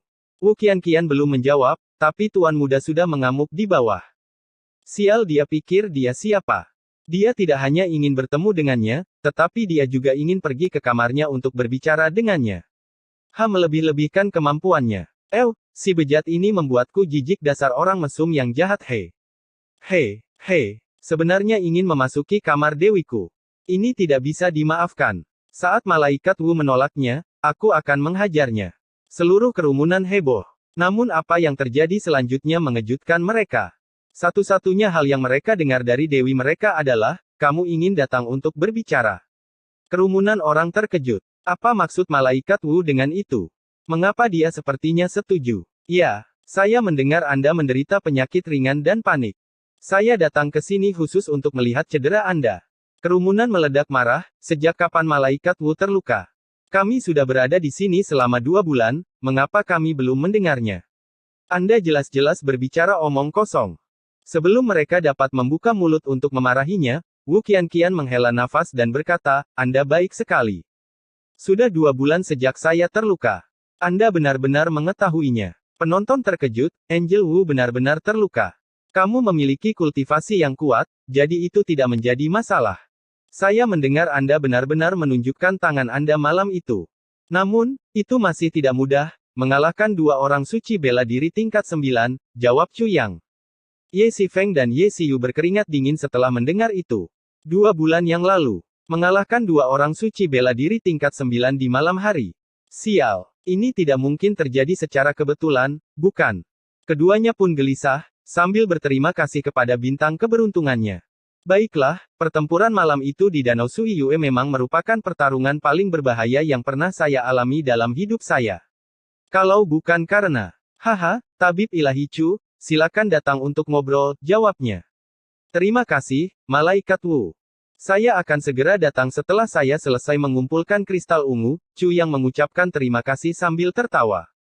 Selain saat itu di Danau Suiyue di mana mereka tidak mengakui satu sama lain, ini adalah pertama kalinya Hades dan Iblis Wanita bekerja bersama untuk pertama kalinya di 3 langit teratas, setelah berpisah selama 2 tahun. Kolaborasi mereka bisa dibilang sempurna. Itu mulus. Memalingkan kepalanya ke belakang, Chu yang bisa melihat tuan muda menatapnya dengan heran. Maaf, aku menang, dia terkekeh sambil menangkupkan kedua tangannya. Kerumunan itu menyesal. Jika mereka tahu bahwa Malaikat Wu terluka dan hanya diperlukan status tabib untuk bisa dekat dengannya, mereka pasti akan melakukannya sendiri itu tidak akan pernah punya kesempatan. Penonton tidak ragu kehilangan kristal ungu dan juga tidak ambil hati. Namun, mereka merasa iri karena Chu yang bisa pergi ke kamar Wu Qianqian. Semua kristal ungu ini milikku sekarang, kata Chu yang dengan gembira. Biarkan aku menyimpannya. Tuan Muda Zhu, sebagai bankir, Anda harus membayar saya sejumlah kristal yang dipertaruhkan, bukan? Saya akan memberi Anda diskon, Anda hanya perlu membayar saya 10.000 kristal ungu. Hati Zhuge Changchang terasa sakit. Apakah menurutmu aku tidak akan membayarmu? Dia bertanya dengan marah, sebelum melambai kepada seseorang untuk mengambil kristal ungu itu. Namun, Lan Changge mengangkat tangannya, berhenti dia kemudian menoleh ke arah Chu Yang dan melanjutkan, dasar bajingan. Anda tahu Malaikat Wu terluka, tetapi Anda tidak mengatakan apapun dan menggunakannya sebagai alasan untuk menemuinya. Itu sama saja dengan berbohong. Apakah Anda ingin mengambil kristal ungu begitu saja? Dalam mimpimu setelah dia mengatakan itu, banyak orang yang memasang ekspresi tidak ramah di wajah mereka. Chu yang memusatkan perhatian padanya sebelum berkata sambil tersenyum kecil, fakta bahwa saya mengetahuinya adalah urusan saya sendiri. Taruhannya adalah apakah kita bisa melihatnya, bukan bagaimana caranya. Mengapa? Keturunan dari 9 klan super dari 9 surga tidak boleh kalah. Kaulah yang tidak boleh kalah. Siapa yang kamu bilang takut kalah? Beberapa orang di antara kerumunan mulai berteriak. Semua orang tidak menyukai Chu yang sejak awal, sekarang menjadi lebih buruk. Oleh karena itu, mereka ingin memanfaatkannya sebagai alasan untuk memberinya pelajaran. Chu yang memandang Ye Xifeng dengan sadar dan berkata dengan ringan, Tuan muda kedua dari klan Ye, 2. Tuan muda dari klan Anda, apakah menurut Anda juga begitu? Luka Malaikat Wu masih menungguku. Ye Xifeng merasakan jantungnya berdebar kencang. Si brengsek itu, dia tidak berbicara tentang cederanya Malaikat Wu, tapi menggunakan kedua orang itu untuk mengancamku. Oleh karena itu, maksud Chu Yang adalah dia mengetahui identitas kedua orang tersebut, tetapi Malaikat Wu tidak. Transcending the Nine Heavens. Chapter 1029, Orang Bejat yang Tercela Itu. Chu yang jelas memperingatkannya, selesaikan masalah ini atau klanmu akan mendapat masalah dengan tetua Feng dan Yue. Ye Xifeng langsung merasa seolah dia telah menelan sesuatu yang buruk. Dia memarahi Ye Kong dan Ye Yun dalam hati, jika kamu membunuh Chu Yang, semuanya akan baik-baik saja, mengapa kamu harus melukai Malaikat Wu? Bahkan jika kamu melukainya, mengapa kamu harus membiarkan Chu Yang mengetahuinya?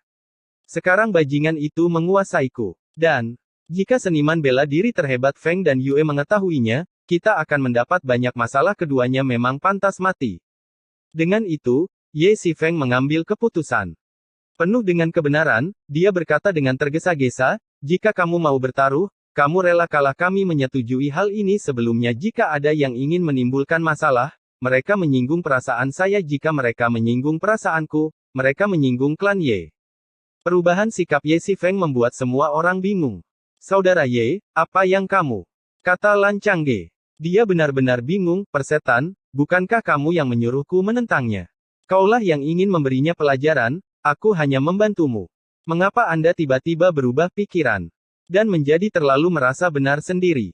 Apa yang terjadi? Ye Xifeng memandangnya dengan mengesankan.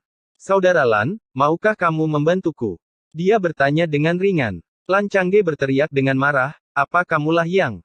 Sebelum dia bisa menyelesaikannya, Ye Xifeng memotongnya. Ya, jelas saudara Chu yang menang sebelumnya. Kita harus menghormati taruhannya. Seorang pria hanya sebaik kata-katanya. Saudara Lan, apakah Anda mencoba mengingkari hutang Anda? Saya mengingkari hutang saya. Kaulah yang. Lan Changge marah di dalam hati. Ye Xifeng memotongnya sekali lagi. Benar, karena kamu tidak berusaha mengingkari hutangmu, jadilah lebih jelas. Hormatilah taruhannya. Lan Klan memiliki usaha besar, Anda bisa menanggung kerugiannya, bukan? Lan Changge hampir mengalami luka dalam karena berusaha menahan amarahnya. Tampak seolah-olah dia akan muntah darah, Lan Changge memandang Ye Xifeng dengan penuh amarah dan kesedihan. Apakah Ye Xifeng mencoba menjebakku, dan menggunakan ini untuk menyenangkan Chu Yang? Lalu, Chu Yang akan memberi tahu Malaikat Wu tentang aku yang memberinya masalah, dan Malaikat Wu akan memberi tahu seniman bela diri tertinggi Feng dan Yue. Dan mereka akan memperlakukan klanku sebagai musuh. Ya, itu masuk akal. Lagi pula klan Ye dan klanku ada di sini karena alasan yang sama. Ye Xifeng kemungkinan besar akan menggunakan taktik seperti itu. Lan Changge memang menonjol di kalangan generasi muda klan Lan. Fakta bahwa pikirannya yang gesit memikirkan kemungkinan seperti itu dalam waktu yang sangat singkat menunjukkan betapa bijaksananya dia. Dengan pemikiran itu, Lan Changge menjadi tenang dan tersenyum. Benar, aku akan menerima kekalahanku. Saya tidak seperti seseorang yang mencoba mencari teman baru dengan menginjak teman lamanya. Semua orang harus berhati-hati saat berteman seperti itu. Ye Xifeng tahu Lan Changge salah paham saat mendengar itu. Tapi bagaimana mungkin Ye Xifeng peduli tentang hal itu di saat seperti ini? Dia berbalik dan tersenyum pada Chu Yang. Saudara Chu, kamu dapat mengumpulkan taruhannya sekarang. Hehe. Tolong sampaikan kata-kata yang baik untukku saat kamu bertemu Malaikat Wu nanti, ya. Tentu saja saya akan. Chu Yang balas tersenyum. Lan Changge menambahkan, Saudara Chu, ini pertama kalinya kamu bertaruh dan kamu memenangkan taruhannya. Saya akan menambahkan 300 kristal ungu lagi untuk merayakannya untuk Anda hehe. Tolong sampaikan juga kata-kata yang baik untukku di depan Malaikat Wu. Kata-katanya mengejutkan Ye Xifeng dan Chu Yang. Ketika Ye Xifeng berkata untuk mengatakan kata-kata yang baik untuknya, dia menyuruh Chu Yang untuk tidak mengatakan apapun. Ketika Lan Changge berkata untuk memberikan kata-kata yang baik untuknya, apa yang dia maksud? Chu Yang terkekeh sebelum menjawab dengan nada jujur, saya akan mencoba yang terbaik untuk menyampaikan kata-kata yang baik. Keduanya mengucapkan terima kasih. Ye Xifeng tidak sepenuhnya yakin. Saudara Chu, jika kamu bisa. Hehe, ketika kamu keluar nanti, aku akan memberikan hadiah yang murah hati untukmu, dia menambahkan. Saudaraku, kamu bisa percaya padaku, Anda dan saya adalah sahabat yang saling mendukung. Anda harus tahu karakter saya. Saya bukan tipe orang yang menjelek-jelekkan orang di depan orang lain, saya hanya memuji mereka. Secara internal, Ye Xifeng menjungkir balikkan lautan dan sungai sambil mengutuknya, persetan dengan kamu dan aku saling mendukung. Namun, kata-kata yang keluar dari mulutnya dipenuhi dengan rasa terima kasih. Tentu saja, aku tahu aku bisa mempercayaimu. Chu Yang menganggukkan kepalanya sambil tersenyum. Di sampingnya, mata Ye Xiu bersinar. Di sisi lain, mata Ye Mengse juga bersinar. Di lingkaran terluar dari kerumunan, mata Zhuge Wen juga berkedip-kedip. Saat itu, kemenangan taruhan telah disiapkan. Tumpukan kristal ungu yang berkilauan itu sangat besar. Saya ragu membawa ini mudah. Saudara Chu, mengapa saya tidak meminta seseorang untuk menyimpannya terlebih dahulu untuk Anda dan saya akan mengirimkannya kepada Anda nanti? Ye Xifeng bertanya dengan penuh perhatian. Tidak perlu untuk itu. Saya punya cara, kata Chu yang ringan. Dia berjalan ke tumpukan kristal ungu dan dengan lambaian tangannya, tumpukan kristal ungu itu menghilang. Perangkat penyimpanan. Kayu surgawi. Para tuan muda memiliki pandangan yang tajam terhadap hal-hal yang baik. Ketika mereka melihat pemandangan itu, mereka menarik napas, mata mereka bersinar seterang lampu. Pria seperti dia sebenarnya punya barang bagus. Beberapa orang merasakan jantung mereka berdebar seketika. Ini benar-benar sesuatu yang bagus. Chu yang tersenyum seolah dia tidak memperhatikan apapun, tapi dia mengamati reaksi mereka dalam diam. Barang bagus. Tentu saja bagus. Tapi, hehehe. Dengan pamit, dia memasuki gedung Jiaxiu. Hanya beberapa tuan muda yang tersisa mengawasinya dengan cemburu saat dia menghilang di balik pintu. Mereka berbalik setelah sekian lama, dan mata Ye Xifeng dan Lan Changge bertemu. Lan Changge menoleh. Ye Xifeng keluar. Pada saat itu, sebuah suara terdengar keluar dari gedung Jiaxiu setelah keheningan yang lama. Kamu adalah seorang tabib ilahi di usia yang begitu muda, itu pasti tidak mudah. Tidak apa, kamulah yang muda dan cantik. Saat aku melihatmu, aku langsung jatuh cinta padamu. Saya sangat khawatir, ketika saya mendengar Anda terluka, sehingga saya tidak bisa makan. Tuan muda itu mengertakkan gigi dan memarahinya, bajingan berat badanmu tidak turun banyak karena tidak makan. Suara-suara dari dalam ruangan berlanjut. Terima kasih atas perhatian Anda. Seharusnya kamu tidak melakukannya. Tidak, aku seharusnya melakukannya, untuk seseorang yang secantik kamu. Kamu tidak tahu sudah berapa lama aku mengagumimu. Tapi, saya tidak berpenampilan baik sehingga tidak berani mendekati Anda. Sungguh suatu keberuntungan bagi saya karena saya ada di sini hari ini untuk mengobati cedera Anda. Tuan muda merasakan kemarahan melonjak dalam diri mereka dan berteriak sekali lagi, orang mesum itu. Suara-suara berlanjut dari dalam ruangan. Di mana kamu terluka? Chu yang bertanya dengan prihatin. Ini, tabib ilahi Chu, tidak bisakah kamu mengatakannya? Aku terluka di punggungku. Jawab Wu Qianqian dengan canggung. Punggungmu. Biarkan saya melihatnya, tanya Chu yang penuh semangat. Bukankah itu tidak pantas? Wu Qianqian bertanya dengan malu. Apa yang kamu bicarakan seorang tabib mengutamakan kepentingan terbaik pasiennya kata Chu yang dengan benar. Tercela. Tuan muda melihat warna merah dan memarahinya dengan marah. Betapa mereka berharap makhluk ini bisa bergegas ke sana dan memotong-motong makhluk tercela itu menjadi beberapa bagian. Bajingan itu, dia jelas mencoba memanfaatkan malaikat Wu. Dan tidak disangka dia benar-benar bisa mengatakannya dengan benar aku benar-benar ingin meludahi dia. Angel Wu, kamu harus bertahan, jangan biarkan dia memanfaatkanmu. Tuan muda berdoa dengan sungguh-sungguh. Menurut saya itu sangat tidak pantas. Mengapa kamu tidak memeriksa denyut nadiku dan meresepkan obat untukku? Wu Qianqian menolak dengan baik. Tuan muda menghela nafas lega. Apa yang kamu bicarakan? Kata Chu Yang, ketidaksenangannya jelas. Ada perbedaan besar antara cedera internal dan eksternal. Bagaimana saya bisa tahu hanya dengan memeriksa denyut nadi Anda? Itu sebenarnya bersikeras melihat lukanya para tuan muda mengertakkan gigi. Bajingan itu Angel Wu, adalah orang yang murni dan tidak ternoda. Bagaimana Anda bisa memintanya melepas bajunya dan membiarkan seperti Anda melihat punggungnya? Tapi, lukaku memang letaknya tidak senonoh. Wu Qianqian menjawab dengan ragu. Orang-orang di bawah merasakan jantung mereka berdegup kencang. Anda tidak perlu khawatir. Mengapa kamu tidak memperlakukanku seperti seorang tabib tua berambut putih? Perawatan ini tidak bisa ditunda, desak Chu yang dengan sungguh-sungguh. Orang-orang di bawah menghentakkan kaki dan memarahinya, orang tua berambut putih. Apa-apaan ini Anda jelas seorang pemuda. Bandot bajingan orang cabul penjahat tercela hina. Baiklah kalau begitu. Tapi, mungkin tidak di sini. Wu Qianqian berkata dengan ragu-ragu. Kalau begitu ayo pergi ke kamarmu. Kamu bisa melepas bajunya dan aku akan bisa mentraktirmu. Chu yang melanjutkan dengan jujur, kamu tidak perlu khawatir. Selain cederamu, aku tidak akan mencari di tempat lain aku bersumpah demi kehormatanku. Tuan muda menjadi marah ketika mendengar itu. Anda hampir tidak dapat menemukan orang yang lebih hina dari itu. Apa gunanya kehormatanmu ketika kamu sudah sehina ini? Dan Anda benar-benar bersumpah. Jika itu masalahnya. Wu Qianqian ragu-ragu. Tuan muda berdoa kepada surga, tolong jangan setuju, tolong jangan setuju. Terima kasih atas masalahnya. Wu Qianqian berkata dengan malu-malu, menyiram harapan tuan muda itu dengan air dingin. Lan Changge tidak bisa mengendalikan dirinya lagi. Malaikat Wu kamu, teriaknya. Tuan muda lainnya bahkan lebih patah hati. Malaikat Wu, kamu tidak bisa. Bajingan ini merencanakan sesuatu yang tidak baik. Anda perlu melihat sifat pintarnya dia mengeluh. Dia terdengar seperti hendak menangis. Suara rasa bersalah Chu yang bisa didengar. Saya tidak percaya saya ditanyai di sini hari ini, setelah menyelamatkan banyak nyawa. Jika kamu khawatir, aku akan pergi.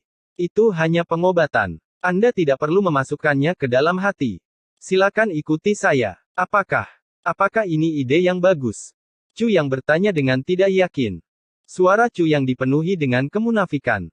Tuan muda di bawah mengeluarkan api dari mata mereka ketika mereka mendengar dia mengatakan itu. Betapa mereka berharap bisa pergi ke sana dan menghancurkannya. Benar-benar contoh klasik dari bersikap polos. Transcending the Nine Heavens. Chapter 1030, menghancurkan hati seorang wanita. Seperti yang Anda katakan, seorang tabib mengutamakan kepentingan terbaik pasiennya. Mengapa kamu keberatan sekarang? Wu Qianqian bertanya. Chu Yang, bajingan itu, terdengar sangat senang, tetapi berkata seolah-olah dia dipaksa melakukannya. Sudahlah.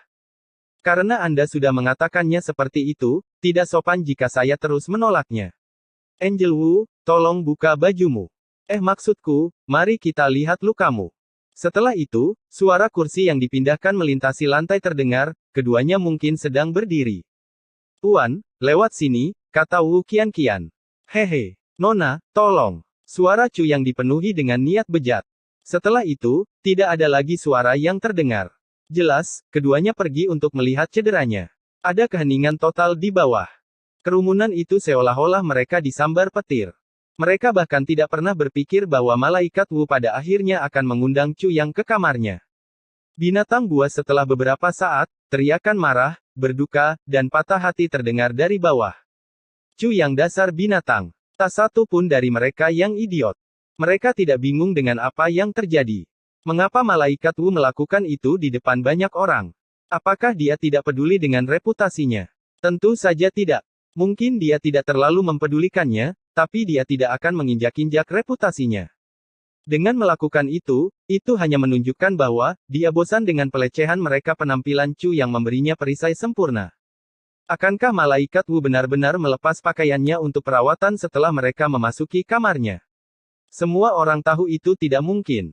Namun, tak satu pun dari mereka yang berani tampil di depan Wu Qianqian setelah ini, dia berisiko merusak reputasinya hanya untuk terbebas dari pelecehan Anda. Tingkat rasa jijiknya terhadap mereka jelas. Jadi mengapa terus mencoba? Mereka benar-benar membuatnya putus asa.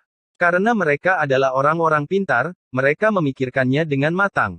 Pada saat itu, hati mereka dipenuhi dengan pemahaman atas tindakannya, serta kebencian.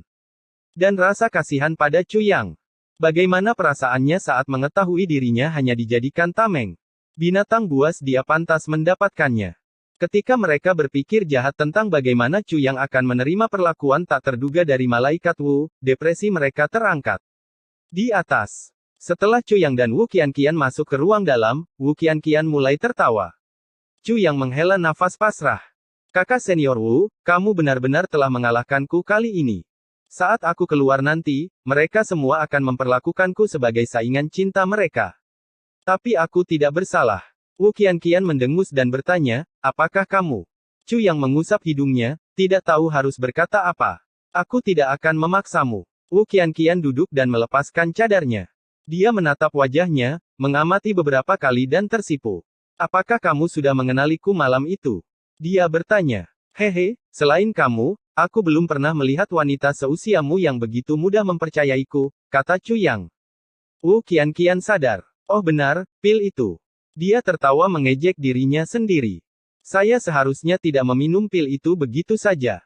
Itu menyebabkan kamu mengenaliku. Dia menghela nafas. Desahan itu lebih merupakan rasa mengasihani diri sendiri. Karena dia tahu jika dia mengalaminya lagi, kemungkinan besar dia akan tetap menerimanya tanpa ragu-ragu. Bagaimanapun, itu diberikan kepadanya oleh orang yang paling dia cintai dan percayai. Dalam situasi seperti itu, bahkan wanita terpintar pun tidak akan lengah. Chu Yang terkekeh. Kakak senior Wu, alih-alih menjadi permaisuri di tiga langit bawah, kamu mengalami begitu banyak kesulitan untuk datang ke tiga langit atas. Anda sedang mencari saya, kan? Wajah Wu Qianqian memerah. Aku memang datang untuk mencarimu apapun yang saya lakukan, itu untuk membantu Anda.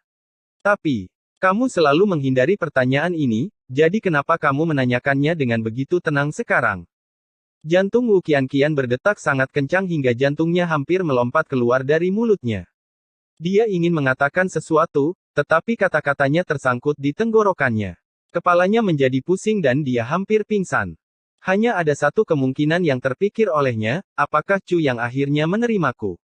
Apakah dia mengaku padaku? Dengan jantung berdebar kencang, dia dengan berani mengangkat kepalanya dan menatap Chu Yang. Matanya dipenuhi kelembutan. Ini adalah pertama kalinya dalam hidupnya dia berani menatap langsung ke mata pria yang dicintainya. Chu Yang tidak tahu apa yang diwakili oleh tindakannya ini. Itu mewakili tekadnya yang tak ada habisnya, harapan terdalamnya, dan harapan terdalamnya. Cinta muda itu seperti mimpi, seperti puisi. Remaja putri mana yang tidak ingin menjadi tua bersama orang yang dicintainya. Sampai maut memisahkan mereka. Wu Qianqian tidak berbeda. Dia hanya menahan diri. Mengubur cinta ini di relung hatinya yang terdalam. Tidak berani mengatakannya dengan lantang. Namun, bukan berarti dia tidak menginginkannya. Sekarang, Chu Yang memulai topiknya. Wu Qianqian akhirnya bisa menjadi berani sekali ini. Setelah menyembunyikan cintanya begitu lama, dia berhenti. Dia tidak ingin menahan diri lagi. Begitu Chu Yang mengatakannya, dia akan terbang ke pelukannya, pelukan yang mengganggu pikirannya. Berani mencintai, berani membenci. Dia tidak seperti wanita lain, yang terlalu sopan dan pemalu. Dia menatap Chu Yang dengan penuh perhatian. Chu Yang tersenyum. Sebenarnya, aku akhirnya menyadari sesuatu. Wajah Wu Qianqian memerah, tapi dia menatap Chu Yang dengan penuh tekad dan bertanya dengan lembut, apa yang telah kamu sadari? Pada saat itu, pikirannya sudah linglung. Dia akhirnya sadar, menyadari. Wu Qianqian merasakan kebahagiaan yang pahit di hatinya, dan air mata hampir jatuh. Saat aku melihatmu hari itu, aku seharusnya sudah mengetahuinya, tapi pikiranku tidak memikirkannya saat itu. Chu Yang menatap Wu Qianqian. Kakak senior Wu, tolong jangan salahkan saya. Kenapa? Kenapa aku menyalahkanmu? Wu Qianqian tergagap. Aku tidak akan menyalahkanmu. Chu Yang tersenyum lega. Kalau aku tidak salah, kamu datang mencariku karena kakak bukan? Karena kakak Bu. Wu Qianqian hanya merasakan kepalanya menjadi pusing, dan mau tidak mau mengulangi pertanyaannya. Dia merasa bingung, dan sama sekali tidak tahu harus berkata apa. Apakah Tai Butian memintamu menemukanku? Chu Yang memandangnya dengan hangat. Aku seharusnya sudah memikirkan hal itu sejak lama. Wu Qianqian menjadi bingung dan pada saat yang sama, dia merasakan sakit yang tumpul di hatinya. Dia berhasil mengendalikan suaranya dan bertanya, apa yang seharusnya kamu pikirkan? Apakah dia mengetahui bahwa Tai Butian adalah perempuan? Tahukah dia bahwa Tai Butian memberinya seorang putra? Tentu saja, kamu adalah permaisuri. Jika bukan karena masalah sepenting itu, bagaimana Anda bisa dengan mudah meninggalkan Tandura? Meninggalkan tiga langit bawah. Chu Yang terkekeh. Wu Qianqian menatap Chu Yang dengan tatapan kosong, mulutnya dipenuhi kepahitan. Dia adalah seorang permaisuri. Jadi Tai Butian pasti memintamu untuk datang. Untuk membuat Tai Butian cemas, itu pasti serius. Apakah ini tentang memiliki ahli waris? Chu Yang berkata dengan ringan, dari apa yang saya tahu, Tai Butian adalah satu-satunya garis keturunan bangsawan Tandura yang sebenarnya. Itukah sebabnya dia memintamu untuk menemukanku? Wu Qianqian merasakan hatinya perlahan tenggelam, dari puncak kebahagiaan hingga jurang tak berujung. Saat itu, dia merasakan tangannya menjadi dingin. Hatinya seperti mati rasa. Apa yang kamu pikirkan? Tangannya yang diletakkan di atas meja, dipegang erat dengan seluruh kekuatannya. Ketika dia menanyakan pertanyaan itu, hatinya memiliki sedikit harapan. Harapan yang putus asa. Kakak senior Wu, maafkan saya jika saya terlalu berterus terang. Chu Yang berhenti sejenak sebelum memutuskan untuk langsung ke pokok permasalahan. Dari pengamatanku, kamu masih suci meski sudah lama kamu dan Tai Butian menikah. Bolehkah aku bertanya apakah Tai Butian punya penyakit tersembunyi? Penyakit tersembunyi. Wu Qianqian melepaskan tangannya perlahan, tangannya menjadi lemah. Dia merasakan tubuhnya menjadi panas dan dingin, dan matanya menatap kosong ke depan. Ya, kata Chu Yang. Ada 3 cara untuk menjadi tidak berbakti. Tidak memiliki anak laki-laki adalah yang terburuk. Hal ini khususnya terjadi pada seorang kaisar. Dari apa yang bisa kupikirkan, inilah satu-satunya alasan seorang kaisar yang baru menikah mengirim permaisurinya untuk mencariku. Karena hanya kamu yang tahu kemana aku pergi. Kamu, benar. Dia memang memiliki penyakit tersembunyi. Wu Qianqian tertawa ringan. Senyumannya begitu sedih, begitu tak berdaya, begitu pasrah, begitu patah hati. Jadi aku salah. Ketika pikiran itu muncul di benaknya, Wu Qianqian merasa sangat malu dan perasaannya begitu kuat hingga dia bisa bunuh diri. Jika kamu tidak memberiku harapan dan membiarkanku terus mencintai dengan susah payah, biarlah. Tapi, kamu baru saja menyulut semua harapanku. Dan memadamkannya dalam sekejap. Betapa kejamnya itu. Meskipun aku tahu kamu tidak bersungguh-sungguh karena kamu berpikir ke arah yang sama sekali berbeda, tapi itu sangat kejam bagiku. Kakak senior Wu, kamu tidak perlu terlalu kesal, Chu yang menghiburnya setelah melihat wajahnya. Ini bukan masalah besar. Karena Anda telah menemukan saya berjanji untuk membantu. Saya pasti akan menyembuhkannya. Dia tersenyum hangat dan melanjutkan, bagaimanapun, Tai Butian adalah saudaraku, bagaimana mungkin aku tidak membantunya. Wu Qianqian menganggukkan kepalanya perlahan, ekspresi tertegun di wajahnya. Ya terima kasih dia, memang memiliki penyakit tersembunyi. Hanya kamu yang bisa menyembuhkannya. Saat dia mengatakan itu, Wu Qianqian merasa seperti sedang bermimpi. Dia menggunakan seluruh kekuatannya untuk menjaga ketenangan dalam suaranya. Namun hatinya telah hancur. Saya mengerti sekarang. Dalam benakmu, aku sudah menjadi wanita yang sudah menikah. Permaisuri. Kata itu menyebabkan emosinya menjadi tidak stabil. Dia ingin menangis dan tertawa pada saat yang bersamaan.